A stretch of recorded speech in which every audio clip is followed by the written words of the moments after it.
27th career victory in that historic 7th Canadian Grand Prix. Michael and Rubens up close and personal. But nobody can lay a hand on the brilliant world champion as the Formula One Roadshow hits Indianapolis. It's half-time in the season. We're expecting a beautiful weekend for the United States Grand Prix. Hello there, welcome to Indy. All the teams have come straight here from that Canadian Grand Prix. It really is a hectic schedule for everyone concerned. BMW Williams arrive at the self-styled motor racing capital of the world after swallowing a really bitter pill. Both cars disqualified and 12 points deducted. Toyotas have suffered the same fate. Mark Blundell is with me. Hiya, Mark. And we will talk after Ted Kravitz explains why the Montreal podium was changed and how Jenson Button collected another trophy to add to his collection. Here in Montreal, the brake ducts are the size of the Mersey Tunnel, the biggest certainly they've ever put on the car. Well, not quite the size of the Mersey Tunnel. The front brake cooling ducts on the Williams and Toyotas were too big, in Williams' case by some margin. The rule states that the far edge of the duct must not stick out beyond 120 millimeters from the wheel rim. In Canada, the Williams duct itself was to size, but the placement was wrong. They mounted it 25 mil away from the rim, so it was illegal by that amount. Giving away 12 points was a massive own goal for Williams Grand Prix and an unwanted headache for Sam Michael in just his second race as technical director. The team have had a history of brake problems this season. It was an embarrassing mistake. It was an error which started in the wind tunnel and then went through the design office and also through operations. So the advantage to us was zero. If anything, it was worse for us. The inlet area of the brake duct was the same. It was simply offset towards the centre line of the car by mistake. So it made it worse for aerodynamics and no different for brake cooling. But the fact neither driver had overheating brakes suggests the team managed to avoid a problem ever arising and therefore did have an advantage at Montreal, the hardest track on brakes. For the error to fall through the net also points at a procedural deficiency at the Williams factory. For their part, the drivers were philosophical. You have your best weekend for ages, you finish second, and the car's illegal. How do you deal with that? Well, it was disappointing, but then, we don't, in Williams, we wouldn't even touch grey zones. So, Frank is pretty strict about the way he leads the team, which is right anyway. And it was certainly a surprise and disappointed. I couldn't believe it. It's the first time Rob really beat me. First race he finished ahead of me, but I went off. It's the first time actually on the road he beats me this year and we got disqualified, so I found that actually quite funny. As for Toyota, they had a manufacturing error that pushed their duct past the 120 mil limit. It was just a fraction over that, but only a small amount. It's a maximum width, and we were outside it. So while the disqualifications may have been frustrating for the viewing public, they gifted Rubens Barrichello second place and Jenson Button his 6th podium position of the season. An expensive error by Williams and Toyota. Anti-clockwise the way to go, a real mixture including the longest flat-out stretch of the year. They're at full throttle for over 20 seconds. Enjoy 70 flying seconds with our pole sitter. The Ferrari is mighty. Barrichello's hot. Surprise, surprise. They're on pole together. Let's take a look at that lap. 210 miles an hour down into turn 1. Bring it down to 70. Kiss the curb on the inside. Beautiful. Hustle it through turn 2. 3 is a sweeping corner up to 125 miles an hour. Breaking into 4 is clumsy and difficult. Everything's loaded up. Sweep through 5 and 6 is in your face. Hug the inside initially. The car tends to slide to the outside. A second bite on the exit. 7, 85 miles an hour onto quite a short straight. Still on the infield section. Nevertheless, 180 miles an hour. Down 4 gears to just 70 for the slippery turn 8. 9 immediately ahead of you. You've got to push the car, but be patient at the same time. 10, another horrible hairpin follows. Now it's very important through 11. 85 miles an hour. Hustling the throttle pedal, really eager to get to the end of this lap. 150 miles an hour as he sweeps up onto the 9-degree banking of the famous Indianapolis Oval. That Ferrari engine screaming away. Watch the top right-hand corner of his steering wheel. A little green light comes on at 180 miles an hour. Still upshifts to 7. Pole position. He wasn't the fastest man in any of the 3 sectors, but the combination was superb, and he knows it. Message from Rob Flexon in London. Would an F1 car be quicker than an Indy car around the full Indianapolis Oval? And what changes would have been made to the car? Rob, in answer to your question, the way that the Formula One circuit here is configured, an F1 car does not get affected by the banking. But if you were to ask me what would be the fastest car around the oval, an F1 or an Indy car, then it has to be an Indy car. The reasons why: the tyres are staggered, the suspension is offset, the car is on a tilt, it's purely made to go left. Bear in mind that a Formula One car touches about 210 miles an hour on the straight, but an Indy car averages over 220 miles an hour on the whole oval. That puts the whole thing in perspective. Well, down there on the grid, and the cars have got just over 10 minutes or so to be warming up before the start of the race, and there goes Jenson Button coming out. Button, he will win his States Grand Prix right behind Michael Schumacher on the second row, and with a great chance of at least getting on the podium again. We will be right back. You are back with us at Gasoline Alley, the Brickyard Super Speedway, whatever you prefer. Officially the first day of summer then. The temperature a very pleasant 23 degrees, 120,000 crowd here. The start of the United States Grand Prix just under 25 minutes away. Well, now we're going to try and solve a Formula One mystery. It's at BAR, where one car is absolutely rock solid, but the second motor blows up on a regular basis. Louise Goodman's been investigating. This is one sound which a Formula One driver never wants to hear.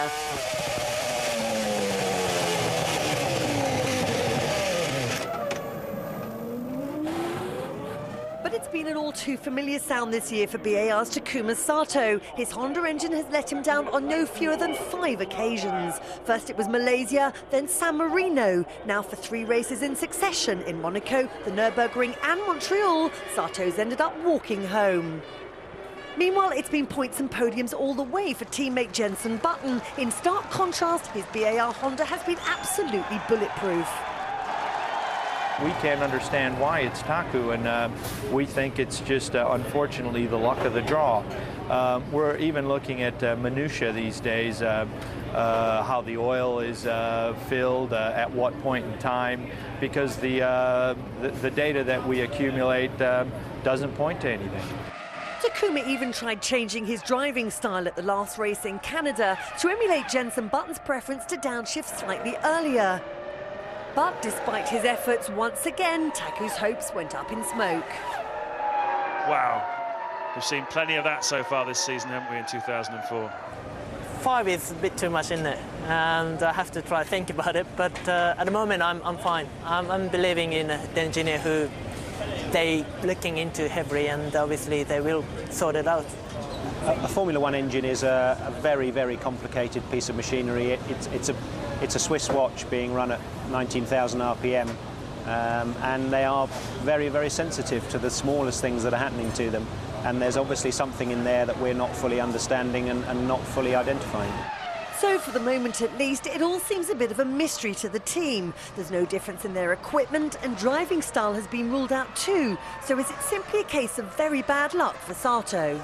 Taku's engine is absolutely and exactly the same as Jenson's. At the start of the weekend, throughout the weekend, it can be bad luck. Having studied probability and statistics a bit, you can have 5 events that are a probability of 50-50 in a row. That's not that rare. I'm not convinced. I think that suggests that something must be different in what we're doing or what we're setting up on the car, or some very, very subtle thing that, as I say, we haven't identified yet. But from Jock Clear's point of view, there must be something different in there. It doesn't stack up statistically for me. Takuma, we've just been hearing earlier in the show about the problems you've been having with your engines of late. Now, I understand your mechanics are trying for a bit of a lucky charm this weekend to try and turn things around for you. Yeah, I mean, we have a 4-leaf clover to make an expanded at Canada, and I think that's remaining to us towards the end of the race. Is it going to take luck today, or do you think on speed you can get past those Ferraris? Because that's the job you've got to do. I think, yeah, I mean, we have a good chance. Also, we have a good chance to lose it as well, because it's such a long stay like Barcelona. But a situation is pretty good for us, so we are very confident. We will keep our fingers firmly crossed for you, Takuma. Thank you. Thank you. Lynn. Thanks, Jim. Well, the nitty-gritty then, let's get into it for this race, which is just a few minutes away now. These Ferraris have been struggling with blistered tyres. Are they on a shorter fuel run than others? It's very expensive here to stop during a Grand Prix. 1 second. Jean, can we have a quick word with you, the Master Yoda of the Ferrari team? Now, how are you looking with these tyres? Well, you know, they seem quick on one lap, but they have been quite consistent for the long stints we did. So, I mean, we are quite optimistic. Yeah, but they had blisters all over them. We saw blisters. Has it compromised your racing today? I don't think so. Now, we thought Rubens looked faster than Michael for a period in Montreal. Will you allow Rubens to win this race today? You know, it's up to him. If he's in front, he will stay in front. Yeah, so he's got full free hand, and you're pretty comfortable here. What do you think about the strategy? That we have a big role to play. We will see. Okay, good luck. Let me see if I can find what he thinks about that, and we're gonna just queue up here with Tanya from German TV. Hi, Tanya. Rubens, we just heard from your boss, Jean, that, you know, if you're quick enough today, you can win the race, no problem. He's not gonna. Well, I thought you'd be pleased to hear that. And you know, what's your feeling on that? Listen, I think I've earned a lot of respect from them since I've become a Ferrari driver. Right now, I'm in the best position ever, starting from pole position. It's such a prestigious place. So my car is working quite good. It's a little hot. We need to see the others, but I need to see Michael as well. Hopefully a good start will kill them all. Do you think Michael's your any competition today? Are you looking out for the BARs, and the Renault seem well out of position on the grid? Yeah, well, you never know. I mean, they could be carrying a lot of fuel, so it's we have to keep our feet on the ground and have a look. Okay, well, we want to see you win this race today, and good luck. Good to see you again. Let me just see if I can find JP Montoya. There's a 3% chance he'll talk to us when we get there. Michael won't talk to us because he's got a contract with German television, but, you know, it doesn't really annoy me that much that he won't speak to the British fans. But let's see if Montoya is he around, Sylvia? Where is he? There he is, over there. Sorry, are you still with me, Benji? It's a little bit hectic down here. JPM, any chance? What's going to happen? Well, I think we should have a good start in the clean side. That should help us a little bit. And, you know, we'll see what happens after that. Are you going to sort of go slow on the warm-up lap, try to keep the Ferraris back a bit and cool their tyres off, because they struggle off the grid then? Well, I think with this air temperature and track temperature, they shouldn't have too much of a trouble. We'll see. It'll be interesting to see what Takuma can do against the Ferraris into turn 1. Yeah, that's going to be fun. You're going to have the best seat in the house. I know. Okay, good luck. We're going to go back to Jim. Thanks.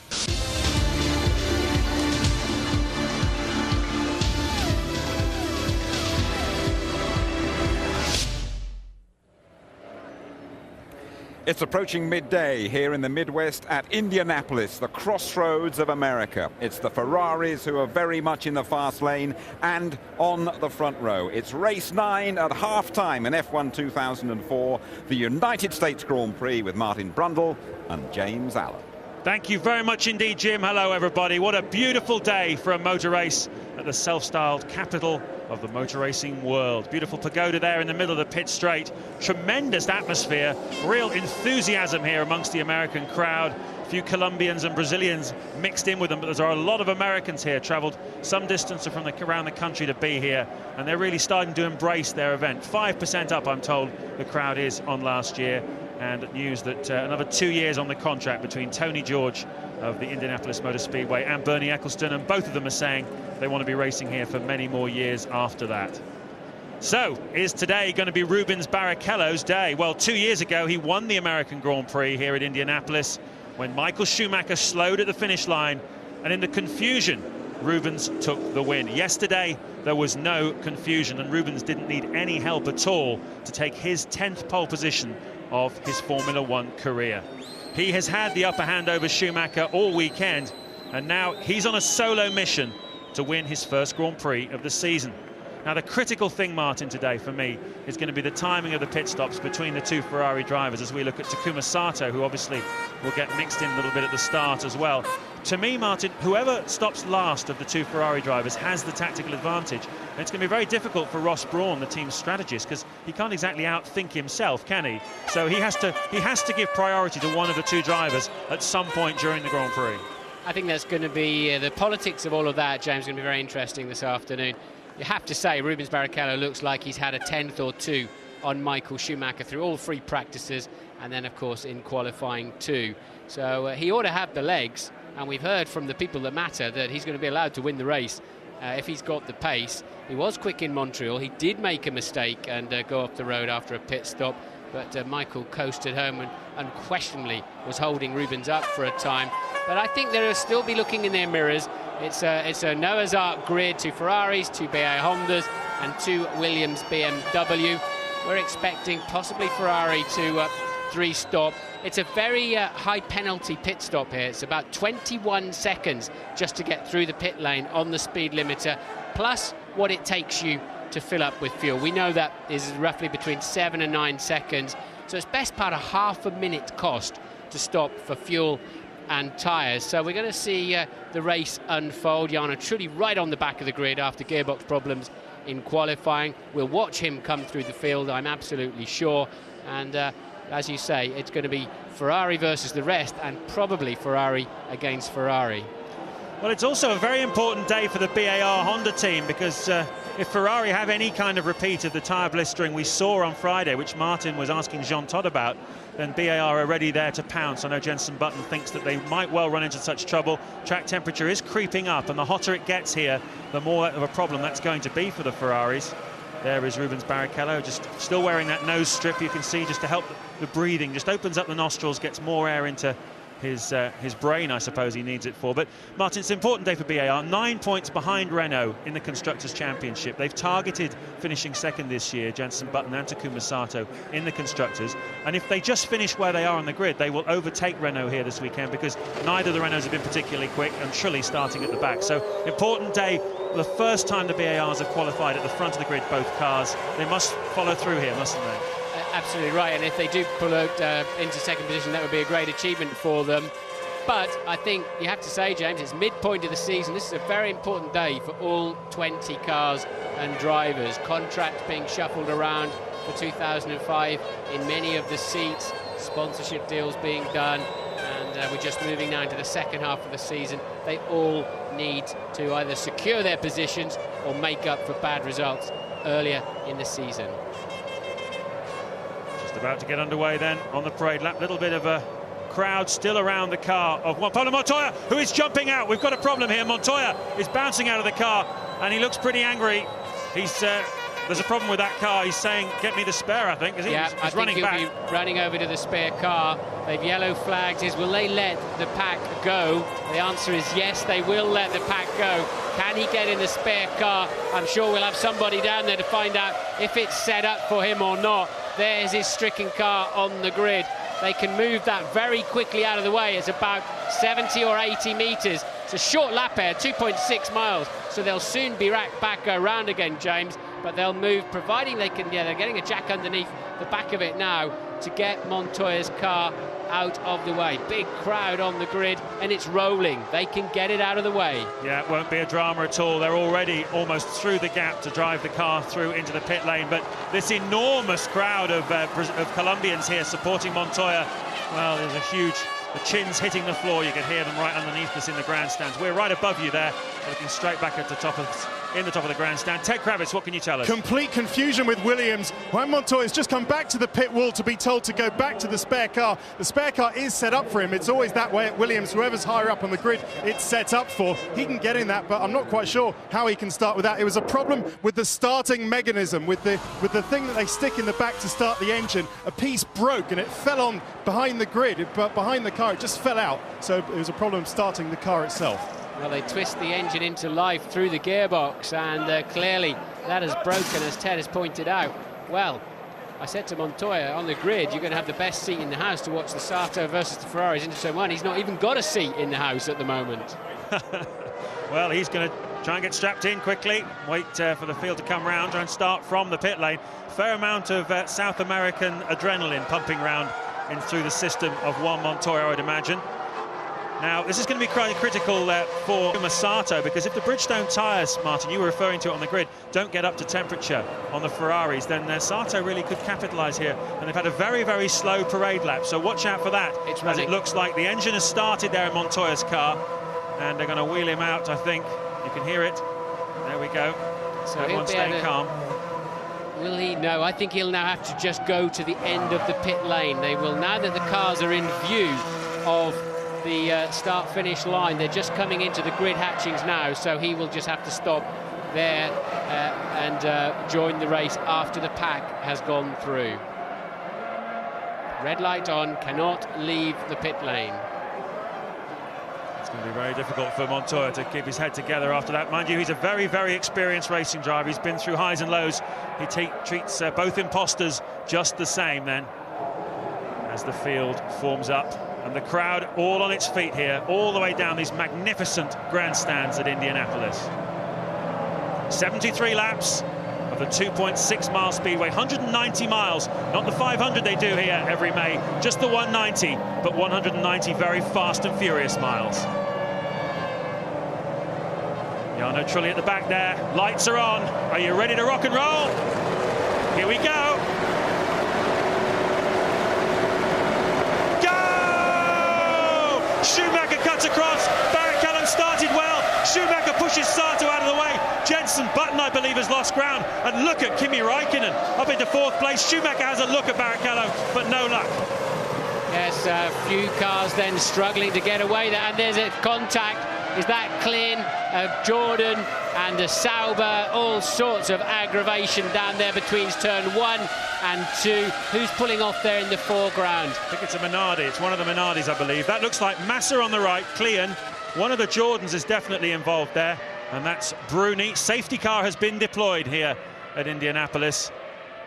Montoya, we're waiting to see whether he was involved in that or whether he got slipped through it. I think he got through it, no problem, actually. Alonso, though, great start from him. We saw Räikkönen also had a good start, but he obviously lost ground into turn 1. So Barrichello the order at the moment. We're under a safety car, so everyone slowed down, as you can see. Barrichello leading the Grand Prix from Michael Schumacher. Alonso is up into 3rd place from 9th on the grid. Tremendous start for the Renault there. Sato then down from 3rd to 4th. Räikkönen is 5th, and Jenson Button has gone from 4th on the grid, Martin, down to 6th. Yes, Button didn't get away well, nor did Coulthard, so the two Brits struggling off the line down here. I saw Klein outside our window really take a flyer, so he was well up on position going down there into turn 1. I'm sure we'll get a replay soon. I'd be surprised if Montoya tripped over all that. He is registered as 15th, Trulli up to 11th from 20th on the grid, and we've got 4 cars out of the Grand Prix. This is not a restart situation then, so they cannot rejoin. Immediately then, Michael Schumacher tucked up behind his teammate Rubens Barrichello, so Ferrari train down to the first corner. Sato thinking about it, and look, 4, 5 and 6 abreast at the back of the field, and Klein's going to get tangled up there, ran into the back of, I couldn't quite see who, lost his front wing, and then by sparing all over the racetrack managed to run several people out of it. He had a first corner incident 7 days ago. Certainly did. It was amazing, that low angle, wasn't it? Really fast and furious stuff. You can see Schumacher had a look. Look at Klein in the back on your left. He gets tangled up. You can see the two Jaguars are side by side there at one point. Whack!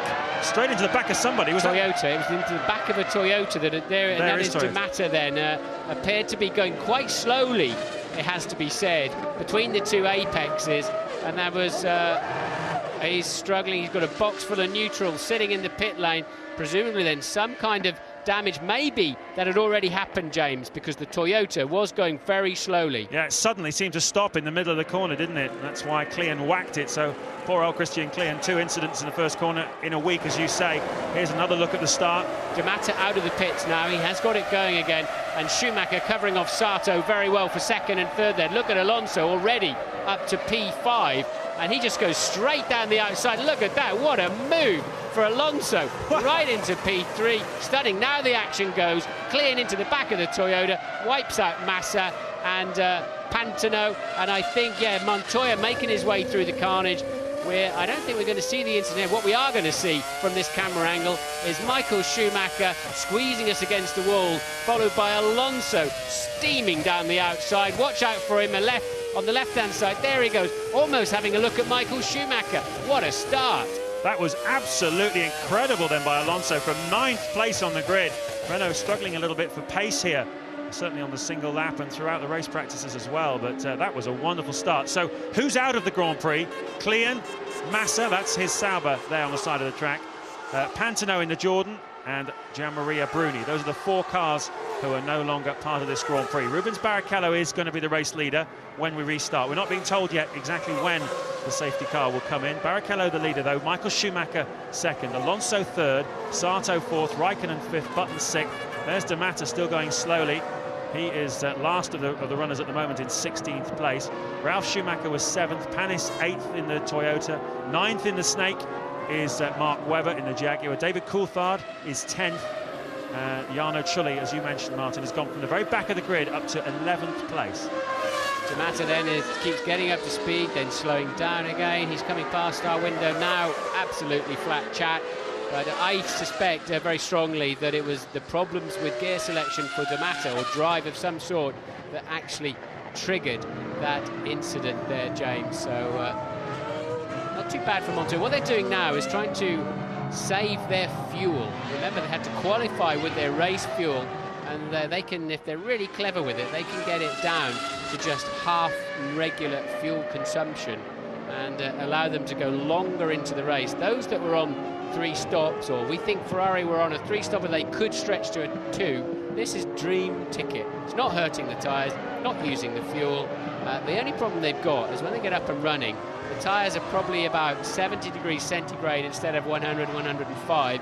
So there'll be 2 or 3 PSI down, the ride height of the car dramatically affected, the grip of the tyre poor, stability overall poor. So that is why they're snaking around, trying desperately to keep some pressure and temperature in those tyres and also the brakes. But no sign yet that the safety car's coming in on this lap as far as the computer is concerned. So Barrichello slowly leads then from Michael Schumacher, Alonso a stunning third.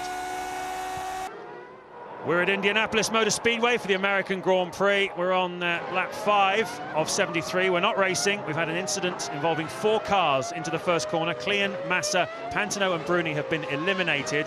We're behind a safety car, but we're being told by race control now the safety car will come in at the end of this lap. Rubens Barrichello heads the train then. Michael Schumacher second, Alonso third, Sato fourth, Raikkonen fifth, and Jenson Button sixth. You're riding on board with Juan Montoya, whose car failed on the grid. He's run into the spare car, and thanks to all the mayhem in the first corner, he is up into 14th place. And up to 11th from the very back of the grid is Jarno Trulli. So this is set, Martin, I think, for quite an exciting afternoon. Yep, and who then has kept their tyres warmest, who can get their car functioning? Alonso's been working overtime there in 3rd place. Get ready for the jump. Montoya will have had many restarts here at Indianapolis from when he was racing over here. He won this race, of course, as the 500 on the oval, but Barrichello really backing them up very slowly. He's going to bolt as soon as he gets sight of the apex of turn 11. He will absolutely leg it and hope he catches them all by surprise. I wonder if they're, there they go. Here he goes. I wonder if they're doing that in synchronization. If they are, it's worked. Certainly has. Alonso third, Sato fourth, are being left behind, particularly Sato. Here we go then, green flag racing again in Indianapolis. Barrichello leads them round. You're not allowed to overtake until the start-finish line. Schumacher's already having a go. Was he passed by the start-finish line? That was marginal. It was indeed. That's an interesting one. And Hadi was certainly having a good go by the start-finish line. As you say, James, we'll have a look on that. Barrichello is shown as in the lead of the Grand Prix, though. So I suspect he did just get over the line first. But Michael Schumacher with so much more speed coming off that banking. Where did that come from? I wonder if he just raised the rev limiter just for that moment. He certainly caught Rubens napping a little bit. He takes the lead and Alonso right with them. Sato 4th, Raikkonen 5th, Button. Ralf Schumacher 7th, Panis 8th, Webber 9th, Coulthard 10th, Trulli still in 11th place. Well, it's ironic, isn't it, if you think back to 2002 where Michael Schumacher slowed, and as they crossed the line there was that confusion. Here, crossing the line for the restart, they're shown as having crossed it. Michael Schumacher 0.0 seconds behind Rubens Barrichello, but it's Barrichello's name that is number 1, which means that he did cross the line first, and that's enough to give Michael Schumacher the legitimate lead of the American Grand Prix, and Rubens will be kicking himself. We're riding on board with Jenson Button. I love the irony of that. I mean, I think Michael would never have been able to work that one out. And remember how badly he got that 2 years ago when he tried to stage a finish like that, a photo finish. They were absolutely 0.0, as you say, apart. but crucially the computer grabbed Rubens before it got Michael. Michael, I think, was quite lucky there that he didn't get penalised. When the safety car comes in, you must not overtake before you cross the start-finish line. Yeah, that was extremely well judged by Michael Schumacher. That's the kind of thing you come to expect from the 6 times world champion. There you can see Raikkonen with Button behind him. Here we go again, let's look at this. We also wonder, I mean, when I said did he put the revs up, I think that with these 1 engine per weekend rules, they're obviously keeping the revs down as much as they can. And is this a replay? I think this is a replay, isn't it? It is a replay of Michael taking the lead. But I think they've got like an overtake button, James, where they can just lift their revs up. Probably gives them another 10 or 15 horsepower. And look there, good fight going on for 5th place between Raikkonen and Button. Button kept it together. I think this is yet another replay, is it not? Because Michael is 0.8 ahead. No, I think we're now back live. Yep, no, that was a replay. I think that was from Alonso's car. He's dropping back, as you can see, 3 seconds now behind the 2 Ferraris. So it's been a disastrous start, you'd have to say, for the BAR team as we look at Cristiano De Mata, who's reporting gear selection problems back to the Toyota garage.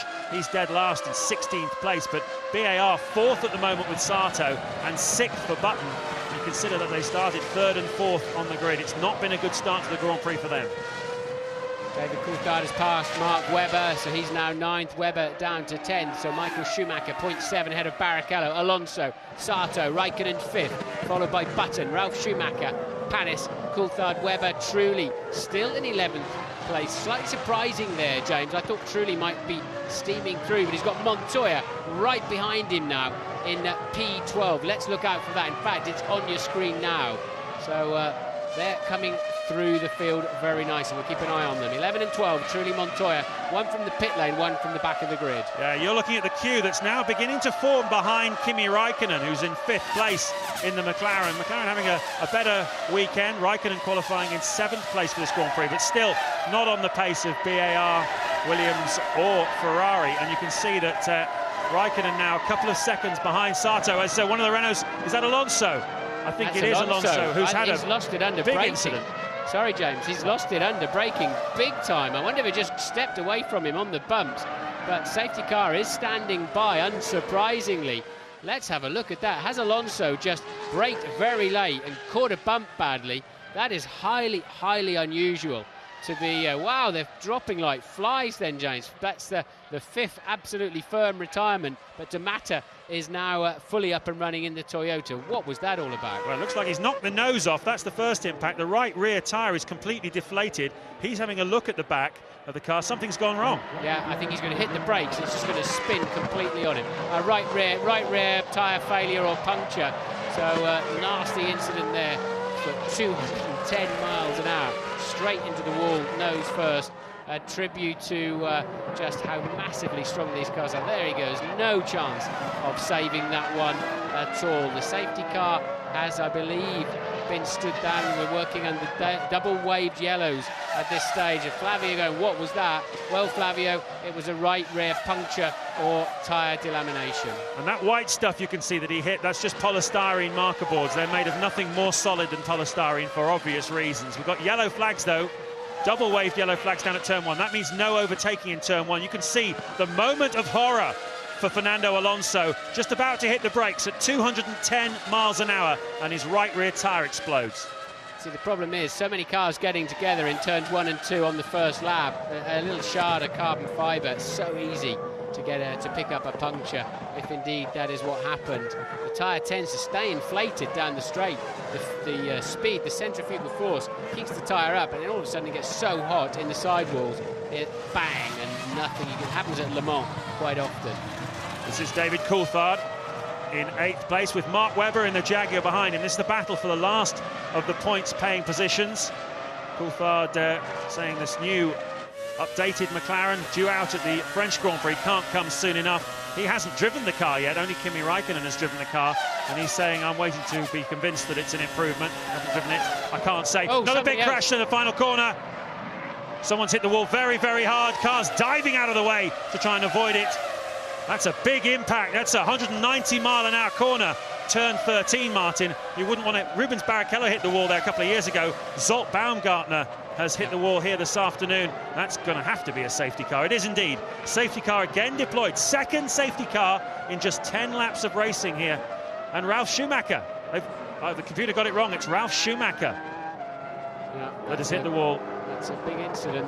And is he still in the car? Schumacher still sitting in the car, I believe. And that's the second car then on Michelin tyres. Have they picked up punctures? Have they got a problem up there on that 9-degree banking? Puts an awful lot of stress through the tyres. I was surprised when it said Baumgartner because he was running at the back and that car clearly spun off in front of several others. Where then are the marshals? Where's the doctors as well? He's not moving much, is he?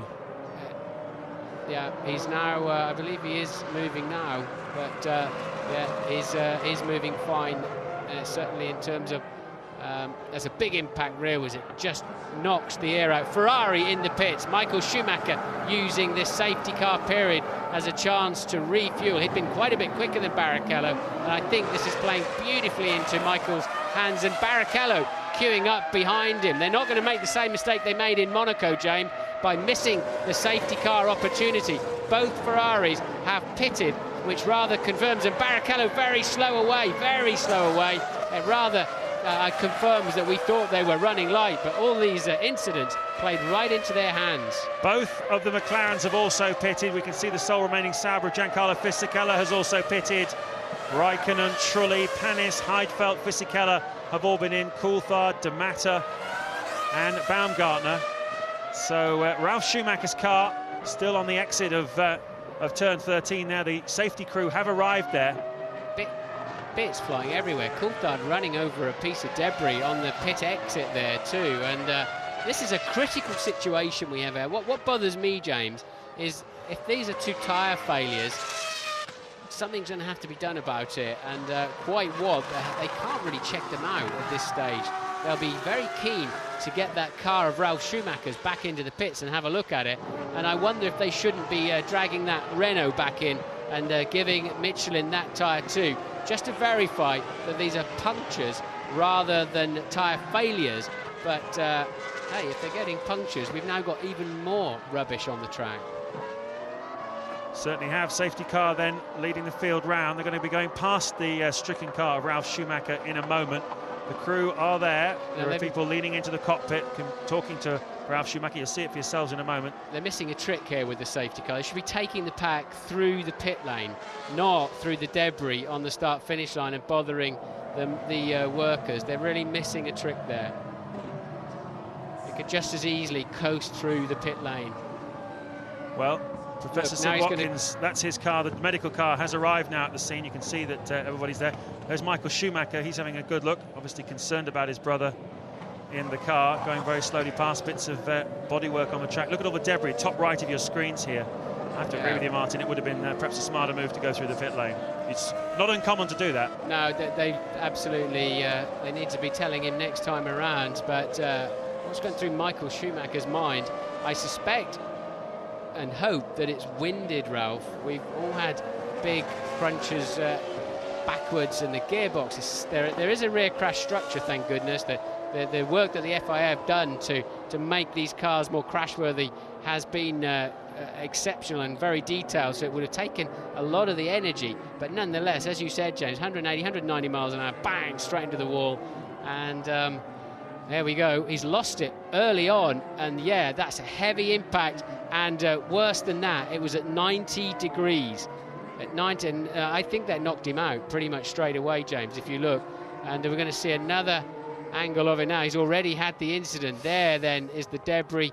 Ralph making it several hundred meters down the racetrack, and that's going to take some clearing up.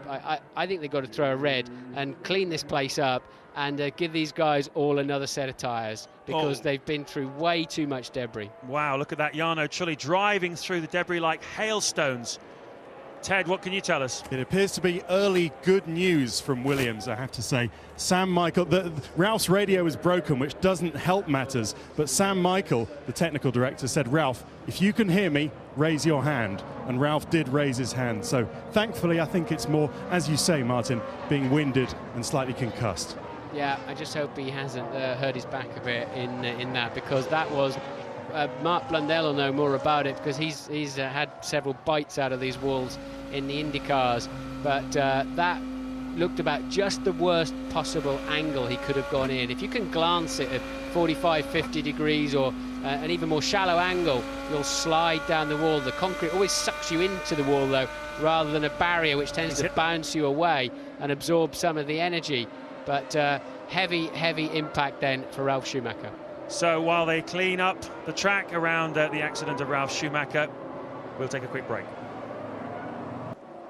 Welcome back to Indianapolis. We're on lap 14 of what's been an incident-filled US Grand Prix. We had a safety car on the very first lap when 4 cars got involved in an accident. Christian Klien, Felipe Massa, Giorgio Pantano and Gianmaria Bruni. That's the leader at the moment, Michael Schumacher, and he's having to drive past the BMW Williams of his brother. There you can see him looking to the right just to see what the progress is. The course workers are there, the medical workers are there as well. We have heard from Ted Kravitz that Ralf Schumacher has communicated with the team. He raised his arm to say he was okay, but clearly, I know he's joining us from the studio. You've had an impact with a wall in American-style racing. Tell us about it. What does it feel like?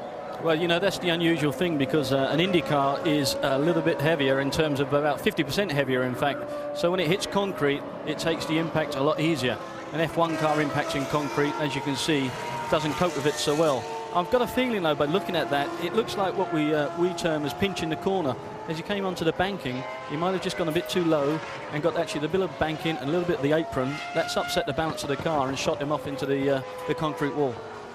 Yeah, so Mark is saying there that he lost the car, and certainly he appeared into the camera shot, didn't he, going backwards already. So the apron, of course, is level and the banking is at 9 degrees.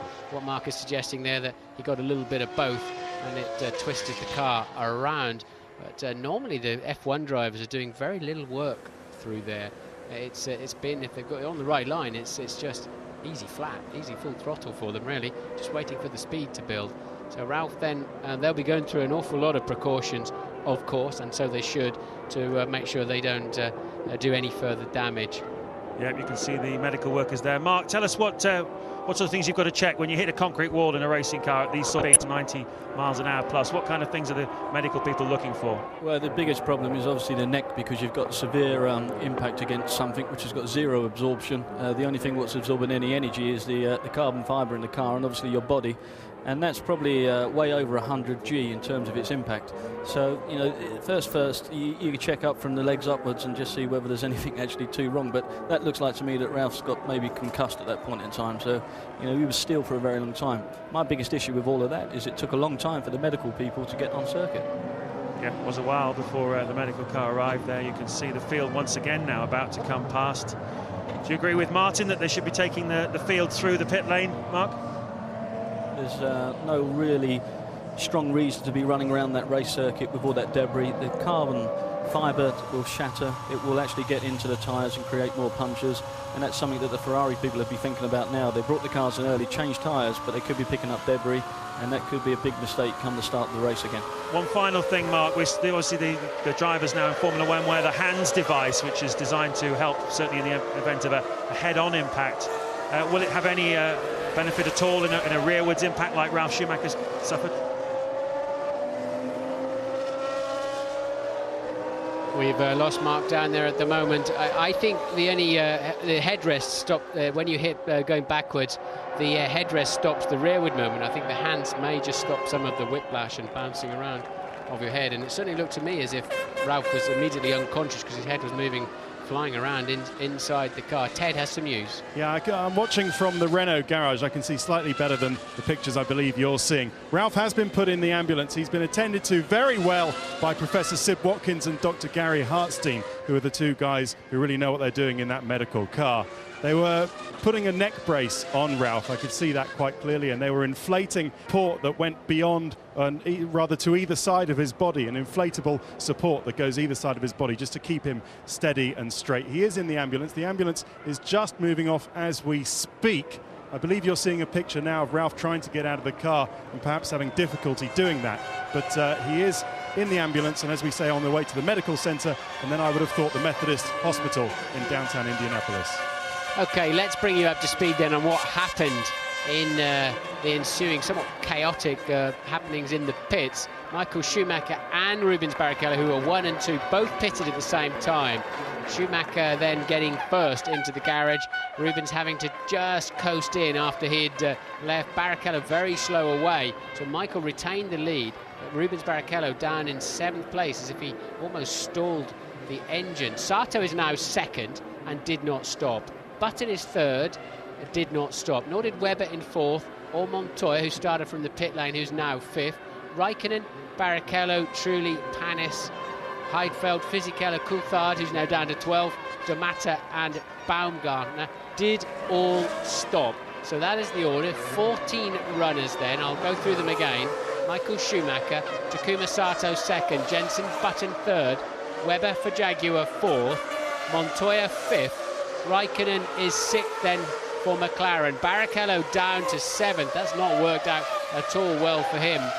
And Jarno Trulli up to 8th from the 20th on the grid, having taken on fuel. Panis 9th in the Toyota. Heidfeld 10th for Jordan. Fisichella 11th. Coulthard 12th. We don't know what happened to him in the pit stop, but clearly lost a lot of time. Now you'll see the pack under safety car conditions passing the ambulance, who's going very slowly through turn 4 and 5 over there. D'Amata 13th then, just to finish that off. Baumgartner 14th. But my concern is they've all driven through a lot of debris. Yeah, definitely. Lots of bits of carbon fibre and bits of metal. It was a huge impact. You can see, look at the tyre marks on the track, the impact point. Did he hit? Looks like a break in the wall there. Looks like he hit, there's a metal part of the wall there. It looks like he's very, very close to hitting that. That's the remains of the BMW Williams car. Certainly withstood that impact pretty well, didn't it? So obviously we're still under the safety car here. We've still got Ralf Schumacher on his way to the medical centre. Welcome back to Indianapolis. This is lap 18. Once again, we're under safety car, the second safety car period of this Grand Prix. We had an accident on the first corner, which eliminated 4 cars in the Grand Prix. That's Cristiano D'Amata, who's been suffering with gear selection problems pretty much since the start of the race. It looks like they've come back again. That's the BMW Williams garage. After the restart of this Grand Prix, a couple of laps in, Ralf Schumacher in the BMW Williams hit the wall on the outside of turn 13. This corner that you're looking at now, he went backwards into the wall. A very, very heavy impact. Debris absolutely everywhere. It took quite a long time to stabilise him, get him into an ambulance and clear the track up as well. That's why we are still under a safety car, and that's why after 37 minutes of this Grand Prix, we've only had 5 green flag laps and we've only covered 19 laps. Here's D'Amata, listen, he's trying to find a gear. I think the problem D'Amata's got is, as he had on the warm-up lap, so he's going slowly, he's probably losing hydraulic pressure, maybe some leakage in there, and the safety car is going to come in, but D'Amata stranded out on the track, because when he was up and running, after his early dramas, which triggered that first corner instant of the first lap, he was going really well, but clearly, I would imagine the hydraulic pressure's decaying away, suddenly can't find his gears. Well, it's very unusual in Formula 1 to have a corner with a concrete wall on the outside of it, but obviously the Indy 500 is run around the ovals, and the people here with all the equipment that they have, absolute experts at clearing it all away, so they obviously satisfied. They've got all the debris out of the way, and they've managed to clean the track up, and the safety car will be coming in this lap for a second restart. But as Mark said, the Indy cars are designed for ovals, and the Formula 1 cars quite clearly are not, but nonetheless, hopefully Ralf in not too bad a shape, and Alonso had a 210-mile-an-hour apparent blowout down in turn 1, and he too survived that intact, but was reaching out and working away on his own back as he got out of the car. Michael Schumacher becomes the pace car now. Then he wants to be careful he doesn't catch the actual pace car by bolting a bit too early, and he passed the pace car, look, and now they've got to race to the line before they do any overtaking. This is all working out beautifully for Michael Schumacher. Have we ever said that before? He judged it once again absolutely perfectly. Just as the safety car went into the pit lane, Michael Schumacher went past. at the first restart earlier on in the Grand Prix. He passed Rubens Barrichello just as they crossed the start-finish line. They were 0.0 seconds apart, and Michael Schumacher took the lead. He is on top here once again at Indianapolis. The two BARs of Sato and Button are second and third, but they have not made a pit stop. So Schumacher has made one stop for fuel and tyres during that safety car period. The BARs did not bring either of their two cars in. We'll find out later in the race whether that was the right or wrong thing to do. Montoya is up to fourth, having started this Grand Prix from the pit lane. His car failed on the grid. There we are, riding on board with him. There's Juan Montoya up into fourth place. He did not either make a stop during that safety car period. Raikkonen did, he's fifth. So did Barrichello. That's dropped him down from second to sixth. And Jarno Trulli up to seventh, having started at the very back of the grid.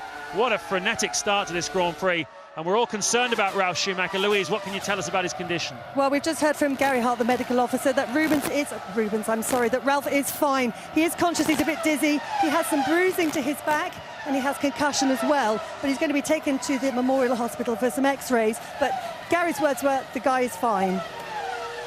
Great news then, big impact there.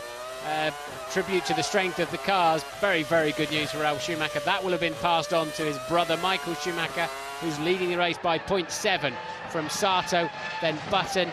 I cannot see a reason why they didn't stop, James. I've already explained earlier in the programme, it's best part of half a minute when you make a racing stop under full racing conditions. Under yellow flags, other than losing track position, it's a complete freebie to get that stop in there and fuel up a little bit. But anyway, they chose not to. Sato, Button, Montoya, and those three, who are second, third and fourth at the moment, did not stop. So Michael with more fuel on board. Certainly has. He was stationary for just under 8 seconds, so he took on about 50 kilos of fuel, enough for about 21 laps of the Grand Prix. And obviously it was early anyway to be making a stop. Hardly done any green flag running, had the Ferrari, only 5 laps of it, so he's been conserving fuel. So he'll be going quite deep into this Grand Prix before he needs to stop again, and so will Raikkonen, Barrichello, Trulli and Panis, who are 5th, 6th, 7th and 8th. So Sato, Button and Montoya are on a completely different strategy from the rest of them, and time will tell whether or not they're going to get caught out by it. They're obviously gambling that they've got the pace, Martin, to open up enough of a margin to be able to pick up the place later on. They're trying to get both of these cars onto the podium, with Rubens Barrichello having dropped right down to 6th place. There he is. They obviously feel that there's a big window for them to drive into with these two BAR Hondas. And let's not forget the bigger picture for BAR. They want to come away from here with second place in the Constructors' Championship. Only Jarno Trulli survives of the two Renaults. We saw Alonso having a 210-mile-an-hour tyre blowout early on in the Grand Prix, so only one Renault can score points this afternoon. Both BARs can score big.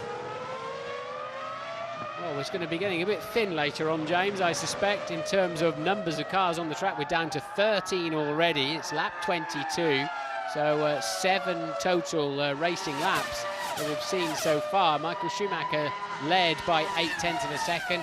Button looking handy there in third. Let's see where they are as they cross the line this time.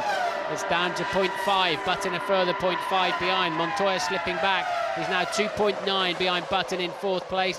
Raikkonen and Barrichello line astern. Don't understand why Jarno Trulli's not faster in the Renault.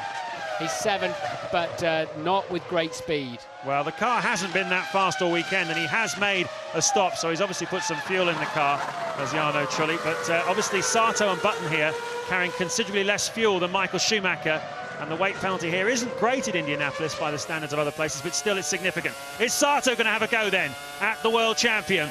We've certainly seen he's not afraid to have a go at anybody. He's no respecter of reputations. He's a very aggressive racing driver, and he's lining Michael Schumacher up for a pass here. Yeah, but when he does it, he's got to go in and be firm with it. He can't do these coast in and I'm coming through, chap, I hope you've noticed. He's got to be firmer with it, and then he's going to make some of these very brave moves stick. But we keep seeing him not with quite enough authority when he arrives on the scene. That noise as they fly past us, 156 miles an hour. Absolutely fantastic. The problem for Sato there was he didn't get an exit from turn 11. He wasn't fast enough on the exit, was he, Martin? Very cagey driving by Michael Schumacher, allowing the BAR to get close to him in the infield where there's no chance to overtake. The critical corner to get right is turn 11, though. That's the one that leads out into that fast sequence, and Sato not able to get close enough. Now remember, Michael was slow in the middle sector. That's why Rubens Barrichello beat him to pole position by a couple of tenths. And the BARs are all over him like a rash through there. But as you say, they're nowhere near close enough in turn 11. And we know Michael trimmed a lot of wing and drag out of that Ferrari to give him good straight line speed. So he can just scamper down the pit straight. And they're not close enough to get in his slipstream. And they're close enough right now. Can they stay with him through turn 11? This is the sequence then. That was turn 9 into 10. We're not going to see exactly what's happening. And on BARs, you can see getting ready for a stop. So maybe this decision not to bring them in under the safety car going to cost very dear. Which of the two BARs is going to stop in the pits? As we come up, it's Button, you can see the second of the two BARs dives in. We've still got Sato behind us as we look back from the car of Michael Schumacher, and in comes Jenson Button. This stop is going to cost him, Martin. It's going to cost him a lot. He's going to be down in 12th place as a result of this. Yeah. Oh, he's gone right through the garage. They all have to shuffle along. It's very slippery on the concrete apron there. Jenson just a bit too hot on the way in, but I don't know why they sat for so many laps behind the safety car without you taking advantage of it. They've just got up and running again, and now they're in the pits. So maybe they know something we don't, but I can't see the logic there at the moment. When will Sato be in? That's the question. Montoya still strong now in 3rd place. He's in the spare car. We have no idea how much fuel that would have had in it. I would have assumed something of a similar level to the race car. Yeah, absolutely. You would have to think so. Sato then very close to the back of Michael Schumacher. Here's a replay of Button getting it wrong at the stop. Ooh. Luckily he didn't collect anybody, but you wouldn't want to be the front right gunman, would you? I wouldn't want to be any of them in there. So I go and stand there in practice sometimes, just behind the jackman, and watch them come in. And they're even slower than that in free practice. Sato pits in the second BAR, and it just looks so fast. They're all brave guys standing there. And Sato then, will he have a clean start? It costs you a couple of 3 seconds while they just collect their thoughts and then move their air guns and move the wheels that are ready to go on and the spare wheel nuts. And the refueler has to shuffle along with the heavy refueling rig. No such problem for Sato. He's underway and surely will stay in front of Jenson Button then. Yeah, Jenson Button is down in 12th place behind the Jaguar of Mark Webber, but ahead of Zolt Baumgartner. There you can see them pouring out. That's Jenson Button there. Sato rejoining then just in front of his teammate who had set the fastest middle sector of the Grand Prix so far. He was really pressing on, was Jenson, on that outlap, and now he's got Sato right in front of him. So the team gets Sato out where he was before those 2 stops, but how expensive were they? You stop under a safety car, the rest of the field is doing 90 miles an hour. You stop in race conditions, they're all doing 100 plus. And a very different situation. Look at this, though, already. Sato attacking the Jaguar of Mark Webber. That's him up to 11th place, then. This is going to be worth watching, isn't it? The most aggressive driver in Formula One coming through the field. Yeah, but worst-case scenario, they've come out right into the heart of the pack. And maybe this is slightly the inexperience of the BAR team, although they've got people like Jock Clear around to really maximise these situations. Let's see how the race unfolds. But this is going to cost them dearly as they make their way through the traffic. Michael Schumacher out there in free air. 13 runners, most of them in the BAR's way. And Sato can't wait. The traditional thing is to follow in the slipstream and pass it to turn 1. Sato having a look through 13. Here he goes then, lining up the McLaren. He goes down the inside of Coulthard. Is he going to make it? Yes, he has, under braking. Coulthard cannot resist, and the next man in his sights is going to be Giancarlo Fisichella. Now it's up to Jenson Button. Someone's gone straight on there. It's up to Jenson Button to find a way past his good friend David Coulthard. But look how Sato sided his way through there, and JB is somewhere out the back. So Jenson nowhere near even the back of David Coulthard. I don't know who went straight on there, but possibly then Jenson Button off the pace on that lap, although he's now closed back up to David Coulthard at the bottom of your picture then. On board with Sato, having a look at Fisichella. He's got a very fast car underneath him, hasn't he? But if he can clear this traffic quickly. And Ted is down there at BAR. Down at BAR with very bad news. You always know something's wrong when the mechanics clear a car-sized space in the garage for one of their cars. We think it is Jenson Button. Takuma Sato seems to be moving quite well on track. So a race-ending problem, we fear, for Jenson Button. Well, he's getting all racy now, but he's coming in the pit lane. He doesn't look like he's got a car that he wants to park in the garage and light up a cigar and watch the rest of the race with. But is that indeed what he's going to do? He's taking a long swing towards his garage, and indeed he becomes the 8th retirement. So what are they seeing on the telemetry that we can't see? And is it the Honda engine susceptible to this low speed running under the safety car situation? Clearly they can see, I mean, and if they have it, maybe they're remembering what happened in Monaco, and you certainly don't want to be putting a bundle of oil down on that banked final turn, James. Absolutely, certainly, and of course they have just made pit stops, and we've seen the Honda engine a lap or two after a pit stop blowing up. It happened to Takuma Sato, if you remember. He had to make a stop when to replace the nose cone of the Nürburgring. Came out, kaboom went the engine. Clearly the telemetry said that Jensen's engine was going to do the same, and BAR have done a wise thing. We'll have to obviously get confirmation of that from the BAR team, but that's our supposition up here. Hopefully, though, Takuma Sato, no such problems for him, because this is going to be great watching him now coming through the field. He's up into 9th place. That's Fisichella and Heidfeld, who are currently 8th and 7th in front of him. The Jordan once again running strongly in the points. Heidfeld, another strong run here at Indianapolis, where he's finished 4th and 5th in recent years.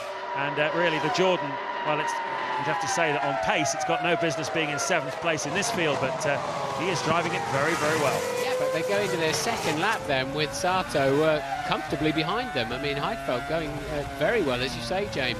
Apparently, early information is from the pits that Button had a gearbox problem. That is a replay of Sato taking Coulthard. Somebody goes straight across the grass there, which is Mark Webber in the Jaguar. Kind of a sympathy off there as he was watching the BAR. And now Sato got a tremendous run there out of that turn 7. That's where he nailed I think he nailed Webber earlier on too. So he is making his way nicely through the field. We'll get news on Jensen's Button's car as soon as we can. I love this guy. He's just so great, isn't he? When you talk to him, he's very softly spoken and quiet. He's got a lisp. He's got a girlfriend that wouldn't say boo to a goose, and they just move about very quietly in the paddock. He gets behind the wheel of a racing car, and he's an absolute animal. It's fantastic. Here's Raikkonen into the pits from 5th place. He's lost that already to Olivier Panis. This is his second stop of the afternoon for Kimi Raikkonen. Quite see what they did there. It's obviously, is he worried about a puncture possibly or something? I don't know. I'm rather surprised to see him in quite that early. They need to be looking down at turn 1 because Sato has breezed past the Jordan of Heidfeld, and he is now then up into 7th place, 6th because Raikkonen pitted. Michael Schumacher leads Montoya, who's now the only man not to pit in his spare car. Barrichello 3rd, but a full 12 seconds adrift of Michael Schumacher. Where did all that extra pace go, James, that he looked like he's had since first running on Friday morning? That is strange. Truly 4th, Panis 5th, Raikkonen, and we'll see where he comes out back into the pack. Well, we saw that Rubens Barrichello put a little bit more downforce on his car for qualifying. Obviously, he was hell-bent on getting pole position. Michael Schumacher playing the long game, taking a little bit of wing out of the car, obviously thinking of the race rather than qualifying. He said yesterday that he was disappointed not to be on pole, but I think he knew that he had a good car under him, and that certainly it's the fastest car on the racetrack at the moment. That pit stop of Raikkonen there, Martin, terrific news for Sato, wasn't it? Came at just the right moment. He was able to pass Heidfeld and effectively Raikkonen as well, all in one go. Look at this train, though. Fantastic stuff. That's the McLaren right up with the Jaguar. These two have been trading places quite a lot, Mark Webber and David Coulthard. Look how close they are to each other. Yeah, Raikkonen dips in for a second helping of slipstream, and it did the job. He slingshot past, but he had to get back in and take another dose of it to make it work. It's often a trick you need to do on a long straight, if you pull out a bit too early. So up to 10th then for Raikkonen, right behind teammate David Coulthard. There's the race leader, Michael Schumacher. This is lap 31 of 73. He's 7 seconds clear of Juan Montoya in 2nd place. The only man yet to make a scheduled fuel and tyre stop. Barrichello 12 seconds behind his teammate Michael Schumacher. It's the whole length of the pit straight and then some. That's how far behind Rubens has fallen. He had to queue behind Michael, wouldn't he, in the pit stops, so that obviously lost him some time. Then he was slow away from the pit stop, and in this middle part of the race, he just hasn't got the pace in the car at all. Well, we saw Fernando Alonso having a very high-speed puncture early on in the Grand Prix. He's talking now with Luis Goodman. Fernando, what can you tell us about that accident? I think I had a puncture in the rear tire and I finished the race. It's a bit too early. Do you think it was a puncture that you picked up through debris on the track, or? Who knows? Maybe. So Alonso then confirming exactly what we thought as Raikkonen takes 9th place from Coulthard, 9th and 10th they're running. Coulthard with not a lot of pace for some reason, and they're running down the back of the field. Raikkonen has just pitted, as we know. 5 or 6 cars there of the 12 that are running, pretty much in a line, very deep there, almost running onto the marbles on the outside of the track. Webber still 11th, Baumgartner the final run in 12th. Yeah, Coulthard's pace at the moment around half a second slower than that of Kimi Raikkonen, so clearly on the race day Coulthard not able to monster this car. Here's Raikkonen though, we're riding on board with him now, and you're looking at the back of the Fisichella-Heidfeld train. These two have been racing each other quite a lot this season at various places, certainly at the start of the year in Australia they had a good old ding-dong. Swapped seats last year if you recall, Fisichella going from Jordan to Sauber, Heidfeld going in the opposite direction. They've both been in the points this season, and Raikkonen is about to try and pass the pair of them. Fisichella was getting a touch high up there on the banking and almost getting too high, I would imagine. The wall was looking perilously close, but he's managed to keep good speed, and Raikkonen unable to get anywhere near them. Look at Heidfeld still maintaining his position ahead of the Ferrari engine. They're running the same Ferrari engine in that Sauber as the car that's leading this race by 7.6 seconds. So what a great job Heidfeld's doing. Certainly is. Fastest man on the racetrack at the moment though is Takuma Sato. He is up at his 6th place now, having made that very expensive pit stop under Green Flag Racing. He's lapping in the low 1:11, an astonishing pace. Michael Schumacher 6/10 slower lapping at the moment, and Montoya around about the same, just they're doing mid to high 1:11. Sato low 1:11. He's really pressing on here. Sole remaining BAR in the field as Raikkonen still looks for a way past Fisichella. This is the critical corner then, turn 11, to get the grip out of there. Good drive out of there to try and pass on the straight, but the Mercedes engine in the back of this McLaren, not one of the most powerful in Formula One at the moment, and he's battling with a Sauber which is powered by the same Ferrari engine as is in the back of Michael Schumacher's Ferrari, though he does look as though he's getting some kind of a tow down the straight, but it won't be enough to get him past this time. Well, apparently the new engine in the 19B McLaren they're testing this week is strong, as is the chassis they're expecting, so hopefully the next Grand Prix McLaren will be somewhat faster than they are at the moment. They're not fast enough to nail the Sauber of Fisichella down this very long straight. 22 seconds full throttle. Michael Schumacher's lead being pegged by Montoya. We're on lap 35 now just. Montoya then yet to make a pit stop. Obviously they jumped in the spare car. They must have put a lot of fuel in before they send him out to start at the end of the pit lane. You're watching Nick Heidfeld in the Jordan, and there's yet more debris on the racetrack. Did that fall off his car or did he run over it?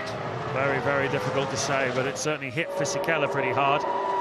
McLaren getting ready for another stop. We've seen Raikkonen in twice already. Coulthard just the once. The Williams team finally then getting ready for Juan Montoya on lap 35 of 73, approaching half distance in the Grand Prix.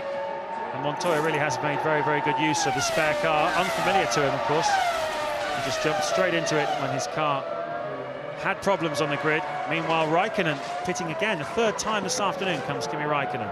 I wonder if they're struggling to get fuel in that car, because I think the last stop was out of sequence, and that's they're not getting fuel in. They're struggling to get fuel, I believe, into the car. Are they changing a electronic box? Ted, can you see anything? Yes, they are fiddling with the electronics, and it looks like also it may be the airline. No, in fact it is an electronics. There's a wire coming out and a box into there, so it's either the battery or some sort of electronics reset on there. They did put a little splash of fuel in there, but only a tiny bit. The fuel rig is working okay.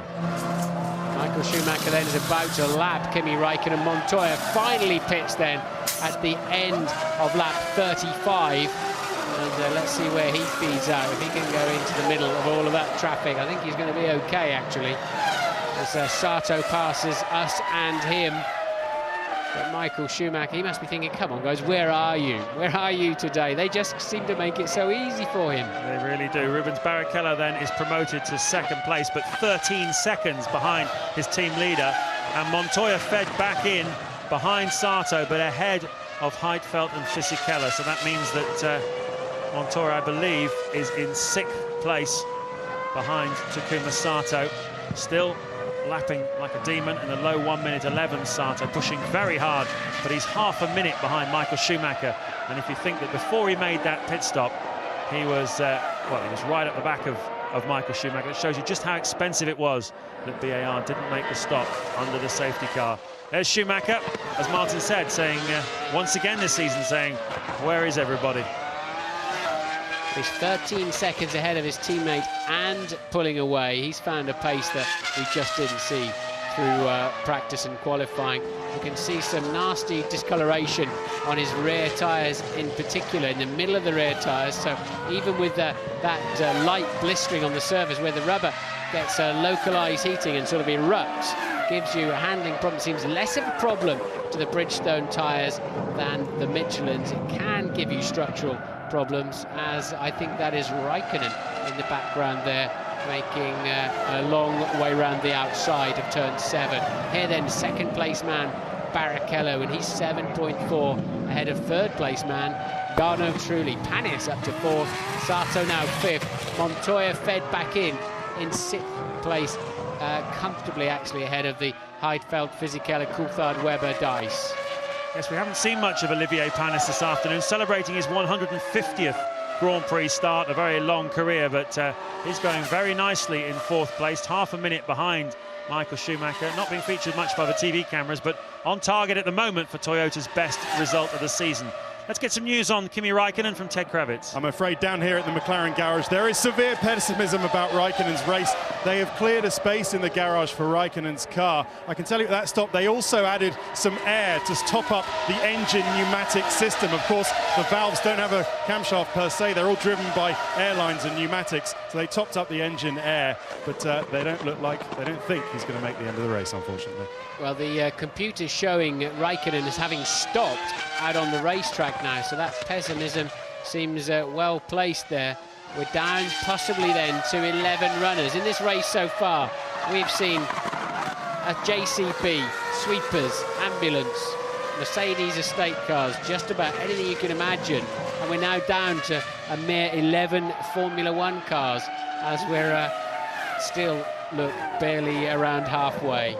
It's certainly a day for keeping a cool head in the high temperatures of Indianapolis. Michael Schumacher on lap 39 then leading. Rubens Barrichello. Trulli is up into 3rd place, Martin, having started at the back of the grid. He's certainly kept a very cool head this afternoon.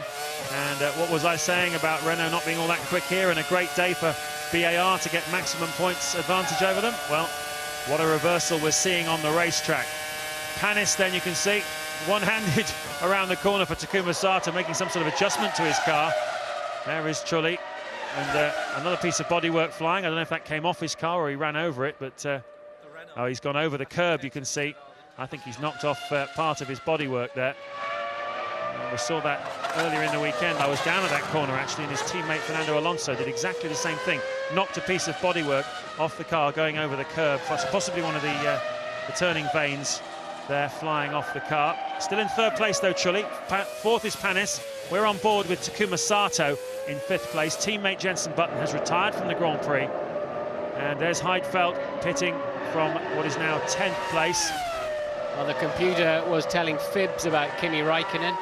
He is running again. He's in showing P11, doing reasonably quick 1 minute 12.5. So obviously it failed to pick him up out the back there somewhere. Showed him as retiring. We haven't seen him on screen. But Raikkonen is still in the race, and we do still have 12 runners.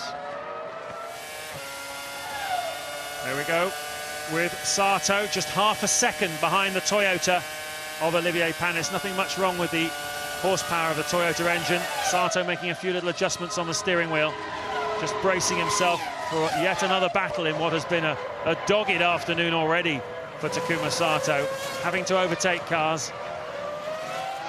And we're being told there's an incident involving car number 3 under investigation. That's Juan Montoya, who is currently running in 6th place. Well, he won't want to see that on the screens again. Remember last year, they investigated an incident involving him and Rubens Barrichello, and it cost him the World Championship. Now, we're just riding on board with Takuma Sato, and he's really lining up the Panis here. Isn't he ever? And this is a grudge match. Whoa! Honda versus Toyota, and Honda pulls ahead. at that one, and it looked like Panis was going to give him a little frightener to put him off the trail. Sato was having none of it. He's certainly driving with great maturity. Jeff Willis from the BAR team is down with Louise now. He is indeed, Martin. In fact, Jeff has spent the last 5 minutes having a very close look at the telemetry on Sato's car. Is there some kind of problem? It doesn't appear from what's going on the track. No, there's no problem with Takuma's car at all. We were just trying to understand if the problem with Jensen had any relevance to Takuma's, but everything looks okay at the moment. We heard initial suspicions with gearbox with Jensen. Can you confirm that? Yes, we looked like we had a problem immediately after the stop, so we just had to bring the car in rather than destroy it. Talking of the stops, we were a bit puzzled as to why you didn't bring the cars in to refuel under the safety car. We certainly didn't intend to take the first safety car. That was planned. In retrospect, maybe we should have taken should have taken the safety car with one car for the second safety car. Thanks, Jeff. Rather confirming, I think, what we were thinking up here, James, but... You can say that again. 33 seconds it cost him. Yeah. Michael Schumacher's lead now 15 seconds. Montoya's down in 6th place, 36 seconds off the lead, but he is under investigation by the stewards. Did he speed in the pit lane? Did he cross the white line on the pit exit? Has he frightened somebody off the road, which is a bit prone to doing from time to time? We'll have to wait and see. But Montoya then under investigation, and that normally means, doesn't it, well, they get a penalty of some sort, usually a drive-through. Yeah, usually a drive-through penalty. Montoya currently then 36 seconds behind the race leader in 6th place at the moment, but a full 20 seconds ahead of Giancarlo Fisichella. So if he does get some sort of drive-through, he might be able to rejoin ahead of Fisichella. Wow, look at that. That was the replay of the braking zone into turn 8, where Sato would not be. This presumably is another angle of it, and that was a touch naughty from Mr. Panis. We're going to see, I think, yet another. We're not sure whether it's a replay, just keeping us on our toes. Yeah, he wasn't going to have that, was he? And brave stuff there from Sato, and naughty stuff from Panis. Ferrari ready in the pit lane for one of their two drivers. They pitted at the same time. Michael Schumacher comes in for his second stop of the afternoon. This is lap 42, and that means that Rubens Barrichello will momentarily assume the lead, but it's only a matter of time before Barrichello himself has to come in and make a stop. 15 seconds the margin that Schumacher had over Barrichello, so in other words, he was pulling away from him, even still at this point, going into the pit stop. They could afford to stop for one of those big turkey legs they sell out the back of the grandstands here, couldn't they, at the moment? But a long way to go yet, long way to go. But Rubens needs to pick his pace up. He's going to get anywhere near Michael Schumacher. Well, the fastest man on the racetrack at the moment is Takuma Sato. You're looking at him now. He's dipping into the 1:10s here, 1:10.7, his last lap. He's got Jarno Trulli in his sights. 7 seconds up the road he is. Jenson Button we saw making a retirement, a very costly one. Louise is with him. Jenson, your first retirement of the season, very frustrating. Yeah, it is, because the car is working really well here, but you know, it wasn't going right from the word go. You know, when Ralph had his accident, everybody else pitted and we stayed out thinking it would be okay, but the pace car was out for 11 laps or something, the safety car. So we lost a lot of time there, but the pace of the car when we got on new tyres was unbelievable.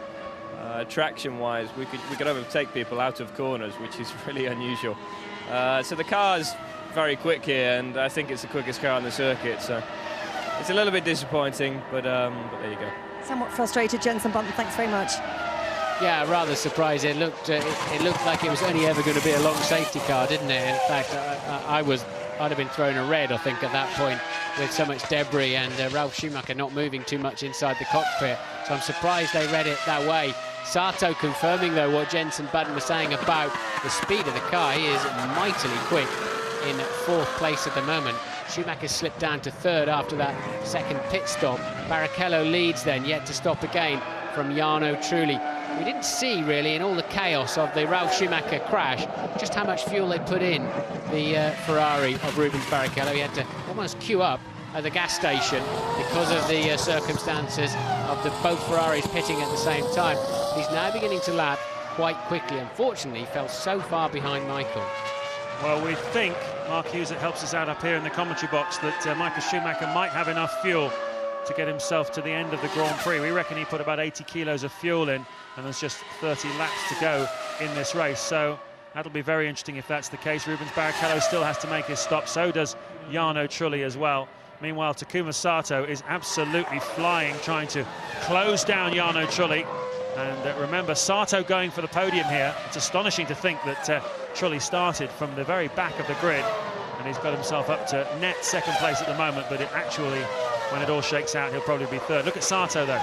Sick Jordan just gone past. It's coming into your view now. No, it's not. They're going to follow Sato through the corner, but a very sick-sounding Jordan, I suspect, is about to put us down to 11 runners. Barrichello leads from Trulli. Michael Schumacher, who's made his second stop.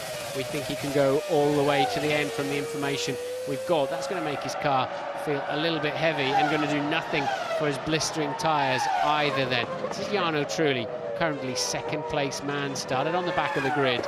There's been so much confusion and chaos, not difficult to pick your way through a few places. Well, he's had a very careful outlap as Michael Schumacher from that pit stop, 112.4 as the Jordan of Heidfeld. Martin Brundle's antennae ears once again picking up a problem before it occurs. And it's the end of the day for the Jordan mechanics, end of a difficult two-part North American leg. They got some points in Montreal, that really buoyed them up. A big party after that down at Jordan, but no party tonight. Both cars retiring from this Grand Prix. Pantano eliminated in the first corner of the race, and into the pits comes Sato from 4th place. Again, surely that's a touch earlier than we probably anticipated Sato would come in. They've got to fuel him up for the remaining 28 laps of the Grand Prix. That's why it's taken a while. It's such a long pit straight here, and of course you're pitting at 100 kilometers per hour when on the track they're doing right alongside you over 300 kilometers per hour. So you lose proportionately more time than at some circuits. Yeah, that fuel will comfortably get Sato to the end of the Grand Prix, so no more stops for him. 28 laps still to go here at Indianapolis. Well, a capacity crowd, not exactly, because this place holds 500,000, but certainly a better crowd than we've seen in the last few years, and they've been entertained royally here this afternoon. Lots of good racing, lots of good overtaking, a few incidents, plenty to talk about on the way home. We've got 11 cars still running. Last man on the track is Zolt Baumgartner as Trulli pits from 2nd place. This will promote Michael Schumacher back up into 2nd before Rubens Barrichello makes his stop. Barrichello lapping very quickly at the moment, so obviously trying to take advantage of the light car that he has under him.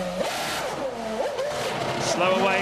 No, good stop actually for Trulli. I don't think he had it in first gear, did he? I think he gave it full bananas and didn't go anywhere there, but probably also waiting for the lollipop. They were still just finishing off the refueling, but Trulli then back out on track. He will not expect to see his mechanics again until the end of the Grand Prix. This must be for Panis to matter long out of the race with gear selection problems.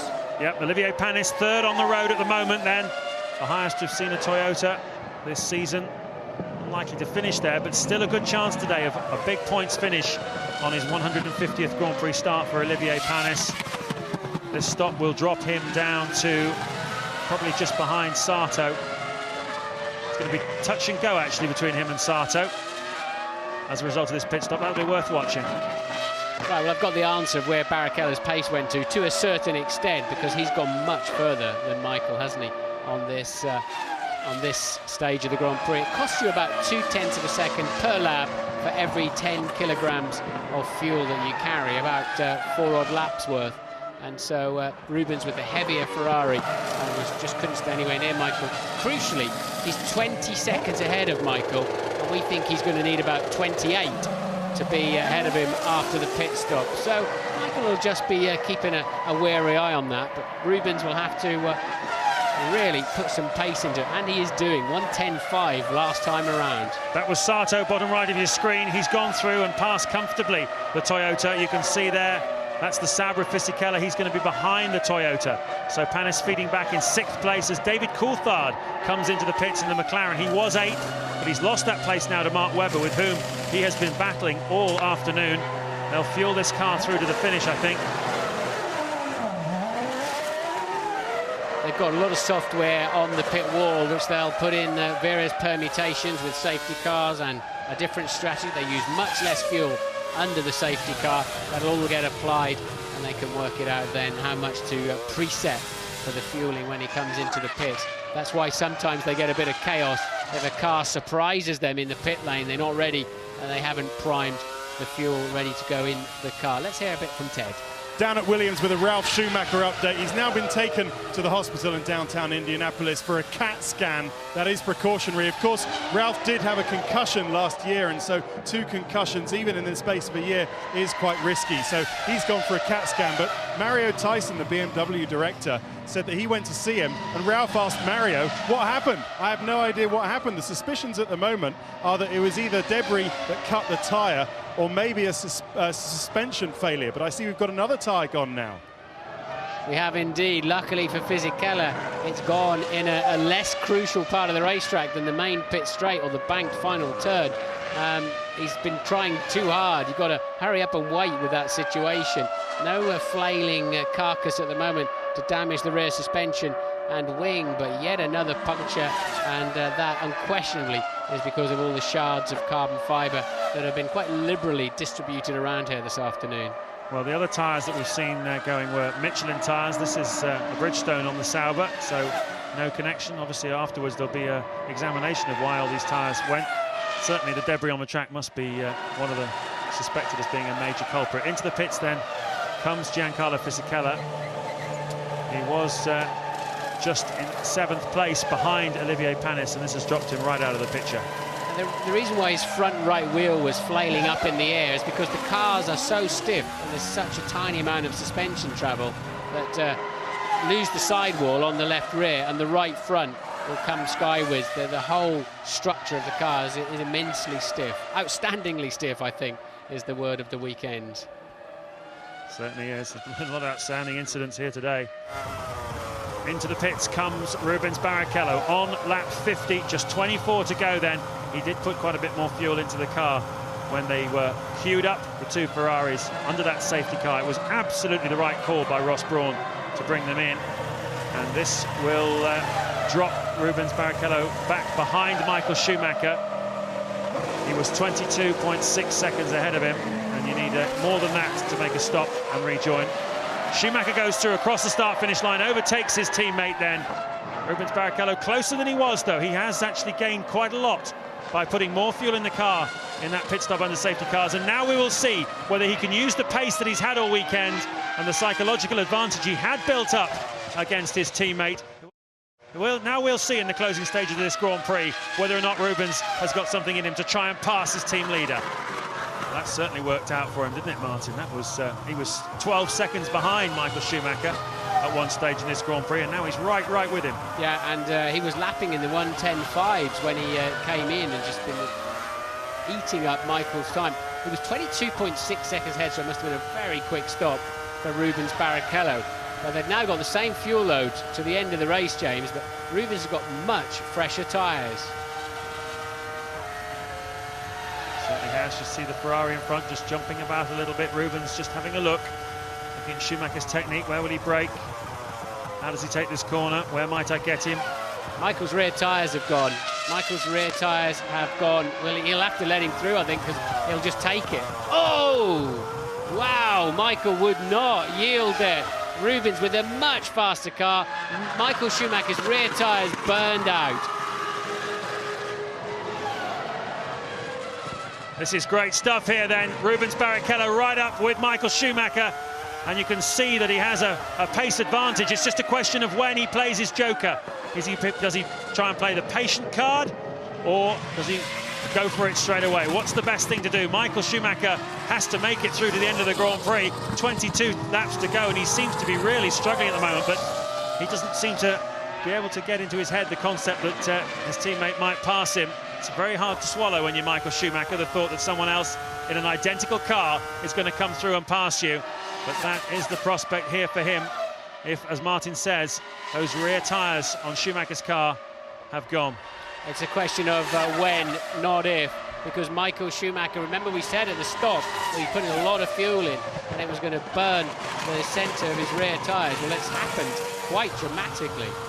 And Schumacher then falling back into the clutches of Barrichello. Just 0.3 of a second the gap between them at the beginning of the last lap, but as you saw for yourself, It's really hairy, scary stuff here. Martin, what do you reckon? What's going wrong with Schumacher? Well, you remember I said at the pit stop that he's got to go a long way on heavy fuel. He'd already damaged his rear tyres. He's struggling now for traction and grip. Rubens had the advantage, so much advantage, on fresh rubber. He stopped much later, as we saw, but he tried to seize that opportunity, make the most of fresh tyres. Michael just slammed across in front of him and has held him up a little bit.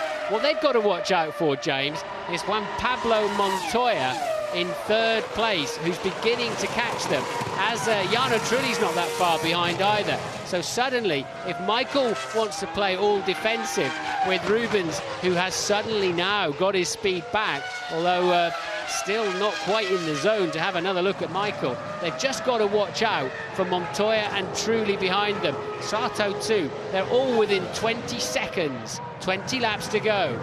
Yeah, it's going to be a real grandstand finish here at Indianapolis.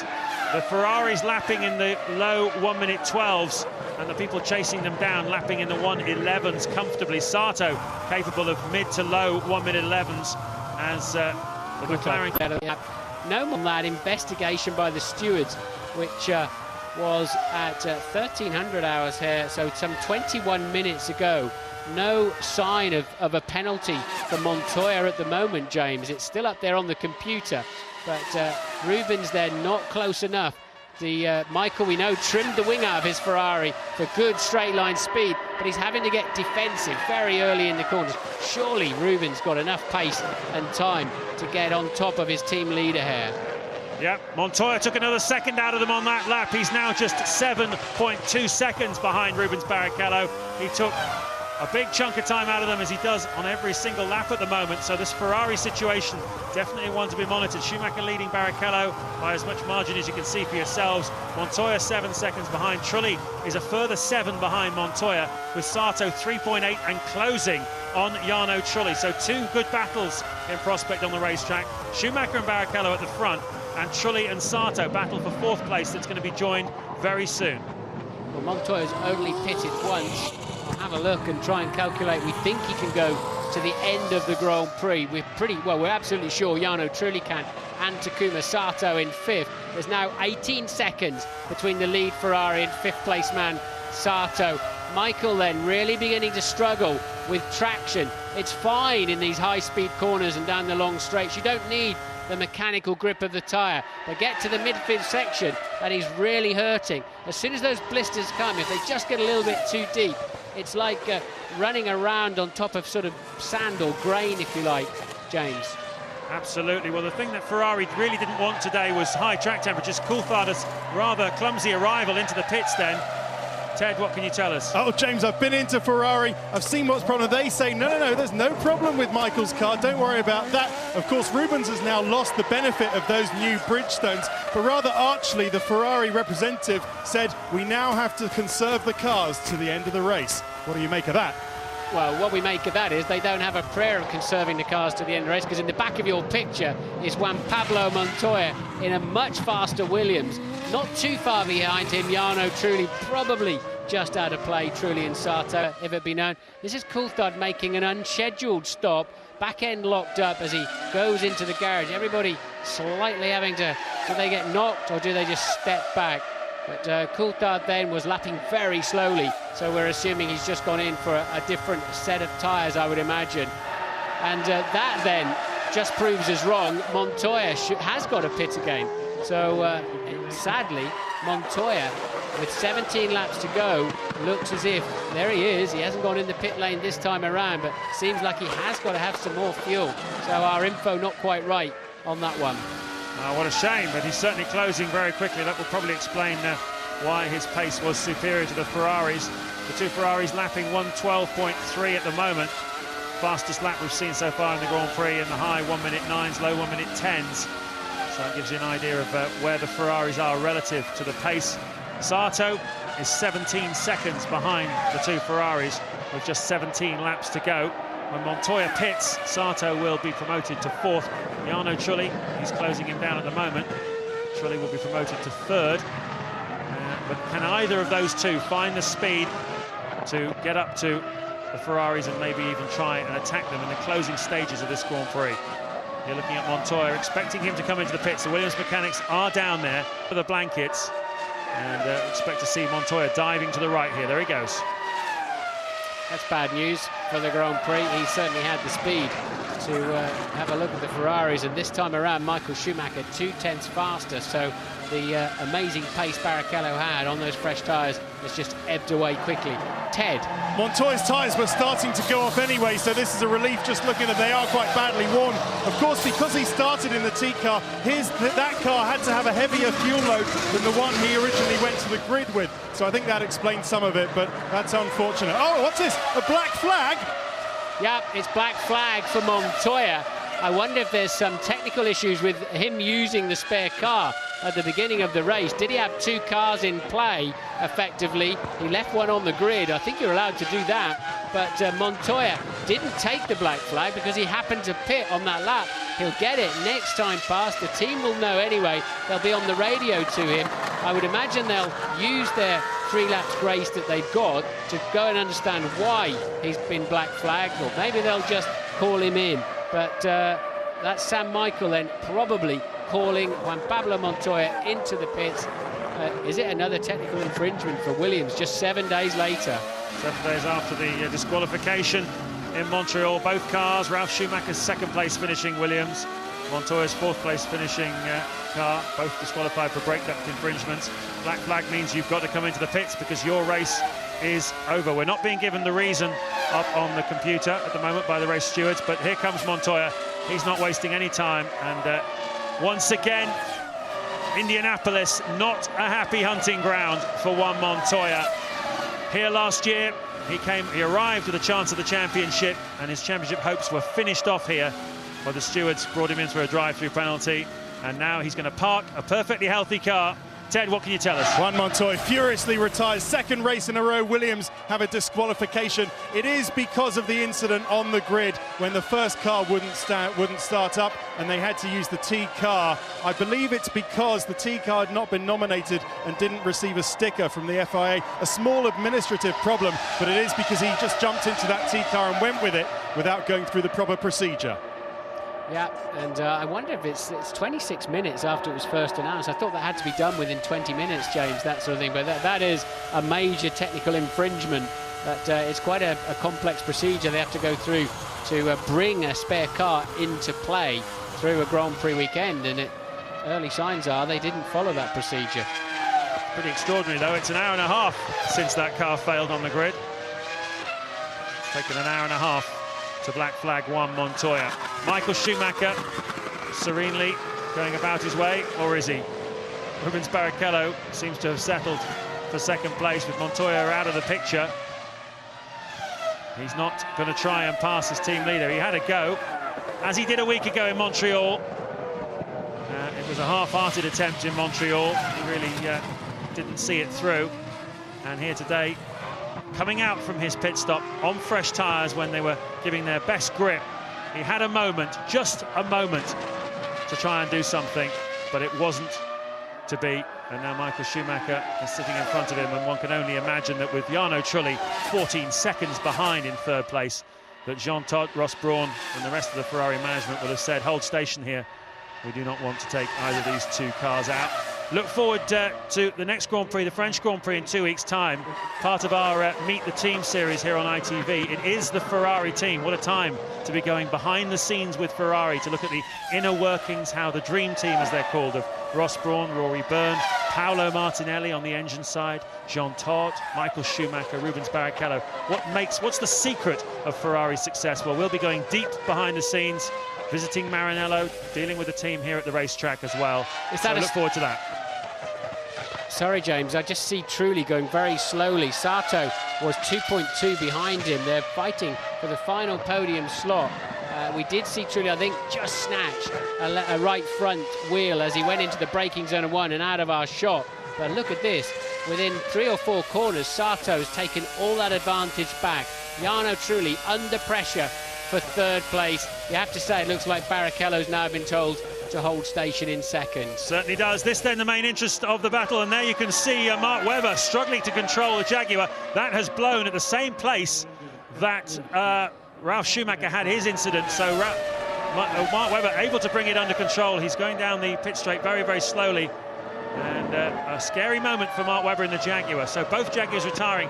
And poor old Mark, he was in 6th place before that happened.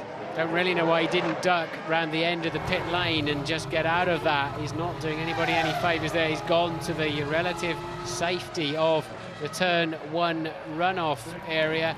And although we saw Alonso flying there on 3 wheels, the fire's going out, possibly some rear suspension problems as well. May have been created by the fire melting the suspension. And look, that is Jarno Trulli with some kind of drama then. Jarno Trulli off the road and struggling. Is that a low left tyre I saw there?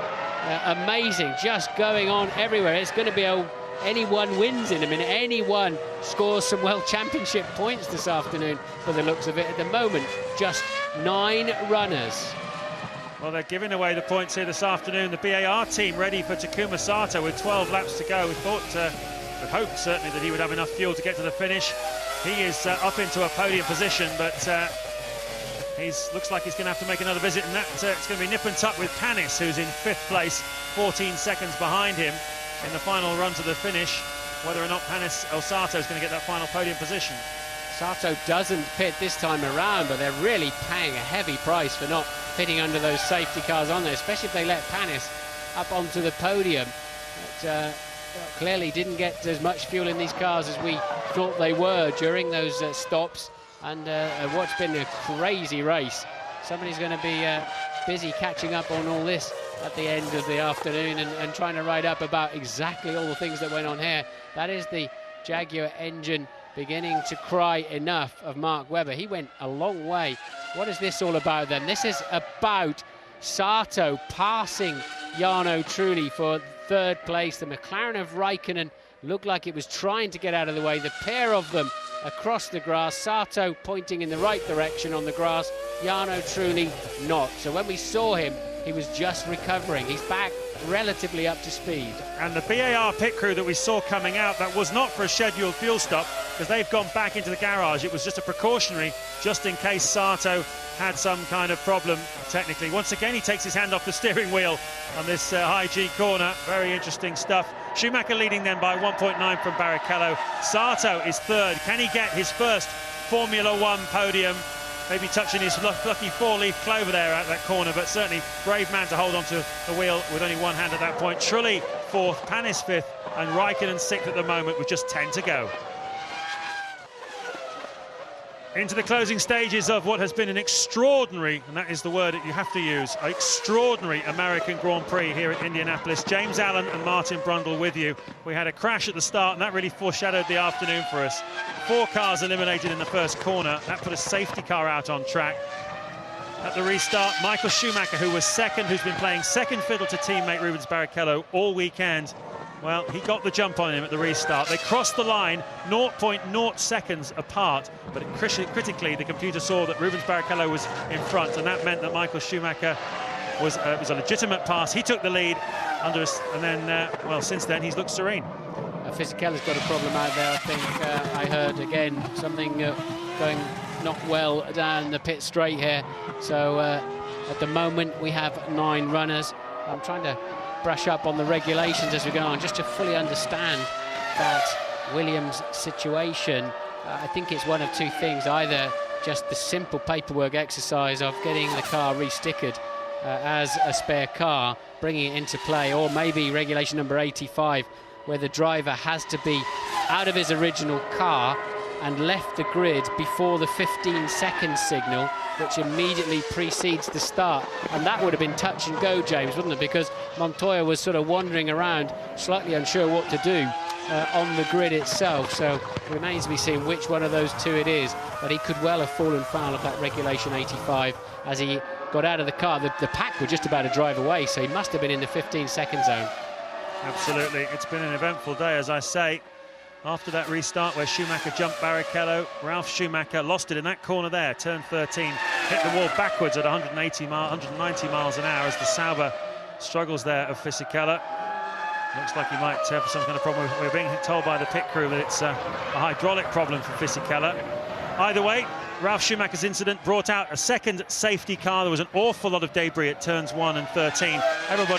Most of the teams brought their drivers in at that point for a pit stop under the safety car. BAR chose not to with Takuma Sato and Jenson Button. They've paid a heavy price for that here this afternoon. Sato at the moment circulating 20 seconds behind the race leader, but he was right with them before that second safety car period. So a very costly mistake for them. The two Ferraris had slightly different strategies at that point. Rubens Barrichello put more fuel in than Michael Schumacher, and although he paid a heavy price for it initially, it actually brought him out after his stop right behind his team leader. On fresh tyres, he had a go. Schumacher gave him a bit of a chop, and since then Barrichello decided discretion the better part of valour. So the day that should have started out with Rubens Barrichello heading for his first victory of 2004 looks set to finish with Michael Schumacher putting one over on him yet again, and he's just 6 laps away from his 8th Grand Prix victory of the season. We've lost Jenson Button. We believe it's either probably a gearbox problem, but certainly the team saw that there was going to be a problem and brought him in, and he parked the car. And as Martin was just saying a moment ago, we have lost also Juan Montoya. Just 9 runners at the moment. Fisichella in difficulties, and any more difficulties for anybody. There he is slowing, and that would mean that Baumgartner is going to get a point. Here he goes, past Fisichella. The young Hungarian driver could be on for Minardi's first points since Australia 2 years ago. Yeah, and poetic justice. That would be nice actually to see. Let's hope he makes it through these final 5 laps. He's about to get lapped again. So I think I just saw Fisichella pulling out of the Grand Prix. We are down to 8 runners, and all 8 of them then will score World Championship points, providing they can be classified finishers. There's Baumgartner then, P8 now. Raikkonen and Coulthard are 6th and 7th. The Ferraris are now line astern. That chop that Michael put on Rubens was pretty pivotal, wasn't it? Slightly ruthless, but what would you expect? And he's defending the lead of a Grand Prix, but it was a pivotal moment. If Rubens had got through there, I think they were, after that incident, I'm sure they were both told to behave themselves and get the cars home. Yeah, the turning point of the Grand Prix, undoubtedly, though, the restart after that initial safety car. Rubens Barrichello leading them round, but Michael Schumacher seemed to have a huge turn of speed that Rubens didn't. Coming out of turn 13 on the banking, he lined up his teammate and passed him into turn 1, and Rubens didn't know what had hit him. And since then, it's been Schumacher who's been dictating this race, not Rubens Barrichello. So he will have learned a lot, once again, about the steadiness of nerve, the racing intelligence, the racing brain, and the determination of Michael Schumacher. You don't win 6 world titles by being soft. Trulli, what a remarkable day for him as well, coming through from the back of the field up to 4th place. And Olivier Panis on his 150th Grand Prix, looking set to score points for 5th place. That will be Toyota's best result of the season so far. Kimi Raikkonen, once again, going to score some points. He's been in the pits 3 times this afternoon. He had a long stop while they put some oxygen, some air into the car, fiddled around with the electronics. He's lost a lot of time, but nevertheless bringing the car home ahead of teammate David Coulthard. 28 seconds ahead of Coulthard he is on the road. And if he can keep it all together, Zolt Baumgartner going to offer Minardi something to really smile about, with an 8th place finish for a single World Championship point, which is like winning a championship for the Minardi team. It's 41 Grand Prix since Minardi scored a World Championship point. Mark Webber, the Australian Grand Prix, if you remember, at the beginning of 2002. Well, Trulli recovered from that grassy moment when Sato took him for 3rd place. He's now 12.6 seconds in a rear, with Panis now bearing down on him, roughly about half a second a lap. I think Trulli's got the measure of him, unless he's got some specific problem. But Panis, very solid drive from him, very quiet. We haven't seen much of him, as you said earlier on in the programme, James. But Ted has some news on that Montoya disqualification. Indeed, Martin, it does appear to be that he was not off the grid within 15 seconds. I understand from the team that he was told at 20 seconds that this is not going to happen, get out of the car and leg it, and we think he missed it by about 1.5 to 2 seconds. That is, that he was on the grid about 1.5 to 2 to 15. That is tough. The big question being asked at Williams, why did it take 57 laps to tell them? Yeah, it's taken a long time. I thought there was a window once they've told there's a problem, under which they've got to have a resolution to that. But so he's been out there risking his neck, and he will not be a happy chap. It takes a while to get out of the cars with seatbelts, radio, drink, and I'm just watching this one, and your Hans device, a piece flying off the back of the BAR. We just seem to have seen carbon fibre flying everywhere today, but all the goodies that are attached to the drive, it does take a few seconds to get out of it. And Montoya then, that's the regulation 85 I told you about, not clear. You've got to have people out of the way within 15 seconds. You can't have cars beginning to pull away. We've had accidents in the distant past where mechanics have been run over because they bolt onto the track or because they're still trying to fix their cars. And it has to be a defined moment where everybody's out of the way. Ross Brawn climbing up onto the wall there, just having a look at something down the pit straight as the two cars go through. He's come away from his timing stand where he hasn't got a view of the pit straight. He wanted to see with his own eyes something with the two Ferraris that have just passed, so hopefully that's nothing. The Ferrari mechanics pouring out onto the apron now to salute home their man. I wonder whether the officials, perhaps, Martin, were delayed in looking at that Montoya situation by the accident of Ralf Schumacher. It was a very serious incident. There was an awful lot for them to focus on, and obviously concern themselves whether they should red flag the situation. I'm sure that will have added to the delay in judging the Montoya picture, but no doubt then here in Indianapolis who the winner of this Grand Prix is. Michael Schumacher going through turn 9 at the moment. 46 miles an hour, slowest corner on the racetrack, heading then for his 8th win out of 9 Grand Prix this season. Crucially for Ferrari, who like their history and like their celebrations, it's their 175th Formula One victory. But what it really is an illustration of just what a racing genius Michael Schumacher is, how he took the lead at the restart and how he's put one over his teammate Rubens Barrichello. Michael Schumacher wins the American Grand Prix. What a resounding victory for him, and it means a lot to him. Rubens Barrichello finishes in 2nd place, just a couple of seconds behind, with an awful lot to think about going away from here. And we're waiting for Sato to come through. Takuma Sato, there he is. He comes through to get his first ever Formula One pole position. He's ecstatic in the cockpit of his car. There he is, punching the air. A massive achievement for him. And who knows what will happen now in the remainder of this 2004 season, that he's got the confidence that comes with this podium. Yes, the last, as you say, podium position there for Sato. The last Japanese driver on the podium was Aguri Suzuki back in 1990 at the Japanese Grand Prix, conveniently. And they're driving very well in La Rousse.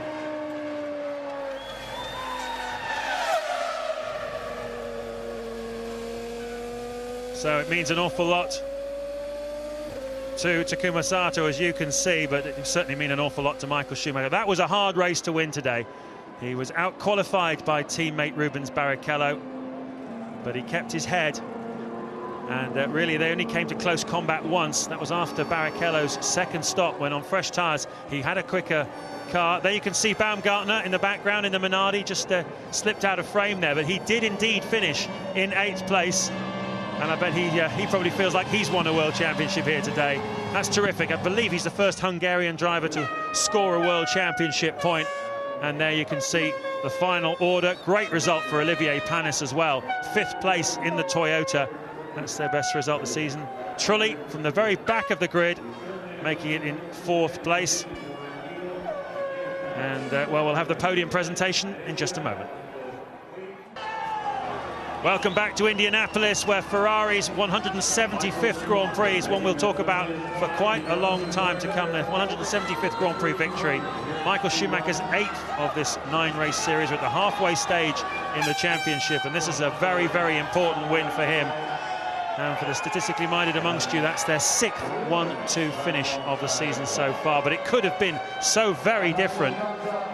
So many different scenarios, such an eventful day. Takuma Sato picking up his first podium. Pick the bones out of that one, Marty. Who's the driver of the day? I think it's obviously between Michael Schumacher and Takuma Sato. Sato, I think, was quite heavily disadvantaged by the team not going with the right moves during the safety car period. I think he drove well. He scythed his way through the traffic, did not make those errors we've seen him do in earlier races. He's got his speed is unquestionable. His judgment, I think, has been a bit suspect. Today, I thought it was spot on. Michael went and took the Grand Prix away. Fascinated to know where Rubens' pace fully disappeared to. Although, of course, he was running heavier at some point, but Michael getting all the right moves in when it mattered. As you said, the restart and the big, severe chop to keep Rubens behind him when Rubens was on fresh tyres out of the pit lane. But Sato somehow came through it and made more than the best of what he'd got, in my view. So he's your driver of the day, Takuma Sato. Well, his finishing margin, 22 seconds behind Michael Schumacher, who was pushing hard to the finish as hard as he could. And if you think that he lost 30 seconds because he didn't pit under the safety car, he lost 30 seconds when he had to make a green flag racing pit stop, gives you an illustration of what might have been today. We heard Jenson Button, his teammate, saying that he reckoned that BAR in race conditions was the fastest car on the racetrack. So although there's joy at BAR, there'll also be perhaps a little bit of a thought that they might actually have won this Grand Prix. That's the weighing machine they've just been standing on. They obviously needed to be weighed, and then they weigh the cars as well to make sure they weren't running underweight. And now they go out onto the podium. This 130,000 plus crowd here in Indianapolis have lapped it up here today. They really enjoyed their Formula One racing, and you can't blame them, because this has been quite a spectacle. Manic. Absolutely manic, wasn't it? We've had so many things on this racetrack today.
They'll be reissuing that as a two-part anthem.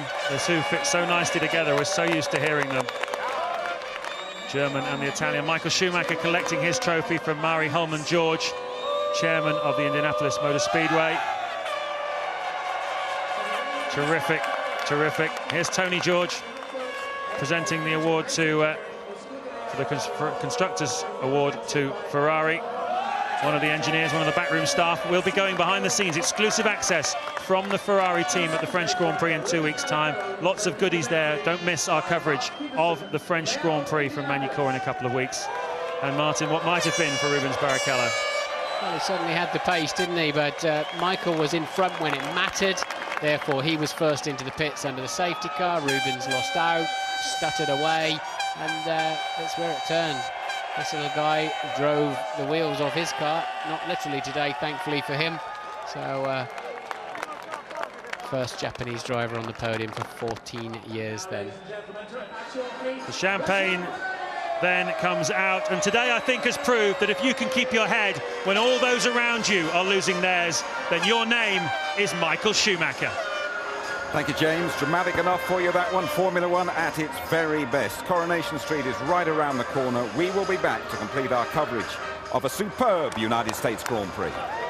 Hello again, welcome back to Indianapolis. Over here they enthuse about NASCAR. They say Formula One is boring. The United States Grand Prix has provided absolutely compelling evidence to the contrary, a real thriller. It's ended up in a victory for Michael Schumacher. Win number 8 of the season for Schumacher. Barrichello following home, so consistent. Sato, 3rd, best ever, equals by a Japanese driver that. Then Trulli, 4th in the Renault. Panis, race number 150, 5th for Toyota. Raikkonen and Coulthard, both McLaren drivers scoring. The new car should be on show in our next Grand Prix in France. And Scholt, Baumgartner, a precious point that for Minardi. This man, though, can't stop scoring and winning. Michael, that must have been a very difficult race for you, given the circumstances and the accident of your brother. It is, yeah, indeed. Was it difficult to you to maintain your concentration and focus on what you were doing? It was, until I found out that Ralph basically was okay. Tell us about the defining moment of the race, overtaking Rubens just as you crossed the line. How did you manage to judge that so well? You know where's the line and you try to get it right. It was always a good result, 8 points compared to the 10. I wish I could have done it. I mean, there were so many small things that didn't come to conclusion. One, the fact that when the safety car came on, I was already 2 seconds away. The second thing was that the safety car never told us when he was coming in or not, so I saw the light disappearing, and he was so close, I had to go up to the last corner slow. Takuma, you've come so close to that podium in the past. Was it worth waiting for? Yeah, I mean, waiting so long time, but it was fantastic. Not only personal point of view, but from the team working so hard to put me on the podium. And I'm so happy to bring back to the result today. Congratulations, Olivier. What a wonderful way to celebrate your 150th Grand Prix. Well, I'm very pleased for that because it was a good result and, yeah, you know, it's a good present. But we need to keep going like this because it's where we need to be, because we have a good team. We need to show everybody else we're there. The car looks very competitive all weekend, and it's very good to profit about this. 11 wins in a season is his record. He's got 8 so far at the halfway stage. Barrichello on 62 points. The Brazilian scored in every race. Nothing for Button, so Trulli moves up just 3 points behind him now. Alonso, Montoya, Ralf Schumacher, Fisichella unchanged, but Sato, the big mover, from 9th to 7th. Ferrari roaring away with the constructors. Renault still second. Sato scoring 6 for BAR. Nothing again for BMW Williams. They're having a miserable time. 5 points lifts them to 5th for McLaren. Above Sauber, Toyota scoring 8, and Minardi off the mark. That is brilliant for them. Their first score in 41 races, dating back to Webber's score in Melbourne 2002. So, did you just win the Grand Prix? No, I scored a point, and for a team, for us, it's a great thing. So we are really happy, as you could see, as it's a great thing. This is a bit of history, isn't it? First Hungarian driver ever to score a point in the World Championship. Yeah, that's right. I'm really happy. We were really close in Monaco, but I'm very happy that finally here in Indy we could score the point. It was very pleasant and very good. Does happy sum it up for you, Paul? I don't think it's a big enough word, is it? Fantastic, Lou. I mean, when a team like Minardi scores a point, it's always cause for a celebration. But when a guy scores a point who's been really hanging in there race after race with reliability, we got so close in Monaco. Now to get the point here, fantastic. That accident from Ralf Schumacher was really, really terrifying. Yeah, I mean, the situation for me, it looked like he pinched the corner, Jim. What I mean by that is that there's an apron, the bottom of the circuit, and then there's some banking, and he got his car unstabilised. He gets there very early in trouble, and you see the car starts to spin, and he's going to hit concrete. We don't see that very often. A Formula One car hitting concrete normally would be Armco or tyres. These cars are very light. They're about 35% lighter than an Indy car, which would normally run around this circuit. That's a big, big impact for him. Fantastic tribute to the strength of the modern Formula One car as well. Definitely, but I think Ralph will feel that for many, many days to come. I'm sure he was a little bit concussed. You reckon there might have been a bit of debris around as well, don't you? I think there was a lot of debris around, and the thing for me was I don't know why they didn't run through the pit lane. I think they'd been a lot better, a lot safer. Well, we saw him going off in an ambulance there. Let's get the latest on Ralf Schumacher from team boss Sir Frank Williams. What's the latest news on Ralph's condition? He is in hospital. He's in a lot of pain. Everything works. His stomach's a bit upset, pretty bruised, but he's basically sound. I think he's probably there for several days, is my interpretation of what I've heard so far. Do you have any idea about the cause of the accident? Was it debris that he picked up that caused a puncture? I don't think the tyres deflated before the accident. from the data on the car, but this isn't clear yet. Pretty clear, I think. Fernando Alonso, I reckon he had a puncture there, and that was a horrible one too, 200 miles an hour plus. Yeah, I mean, what he had there was a car which, coming into the braking zone, was unstable because he'd picked up a puncture. It looks like that could have come from debris. A lot of carbon splinters. You see it here, look, on the brakes, gets out of shape, hits the wall. The impact actually is not too bad. It looks quite horrific there, Jim, but it wouldn't have been too bad. The energy was taken up very quickly. And Flavio Briatore very, very upset there. But once again, Michael has done it, and as you feared, he got past Rubens. Yeah, but for me, I think it was always on the cards, because I said that Rubens would be a little bit better in the infield. Michael would be quicker on the straights. He set his car up for that, overtook him, end of story. End of story. Thank you very much indeed, Mike. Let me just remind you, we have more reaction. You'll be able to hear the press conference in our highlight show at midnight. That's repeated tomorrow afternoon at 5 on ITV2. Next weekend, the Goodwood Festival of Speed at 4 o'clock. A marvellous event, that. Watch out for Jacques Villeneuve driving his father Gilles' 78 Ferrari. We return to Europe in a fortnight for the French Grand Prix. Qualifying is live from 12:30 on the Saturday. Our pre-race show, that starts at midday on race day. The highlights are at midnight. Coronation Street is coming up for you next. There's a health scare for Dev. Ralf Schumacher had a horrifying moment here. We wish him a speedy and complete recovery on Father's Day. F1's Big Daddy has delivered. Good night.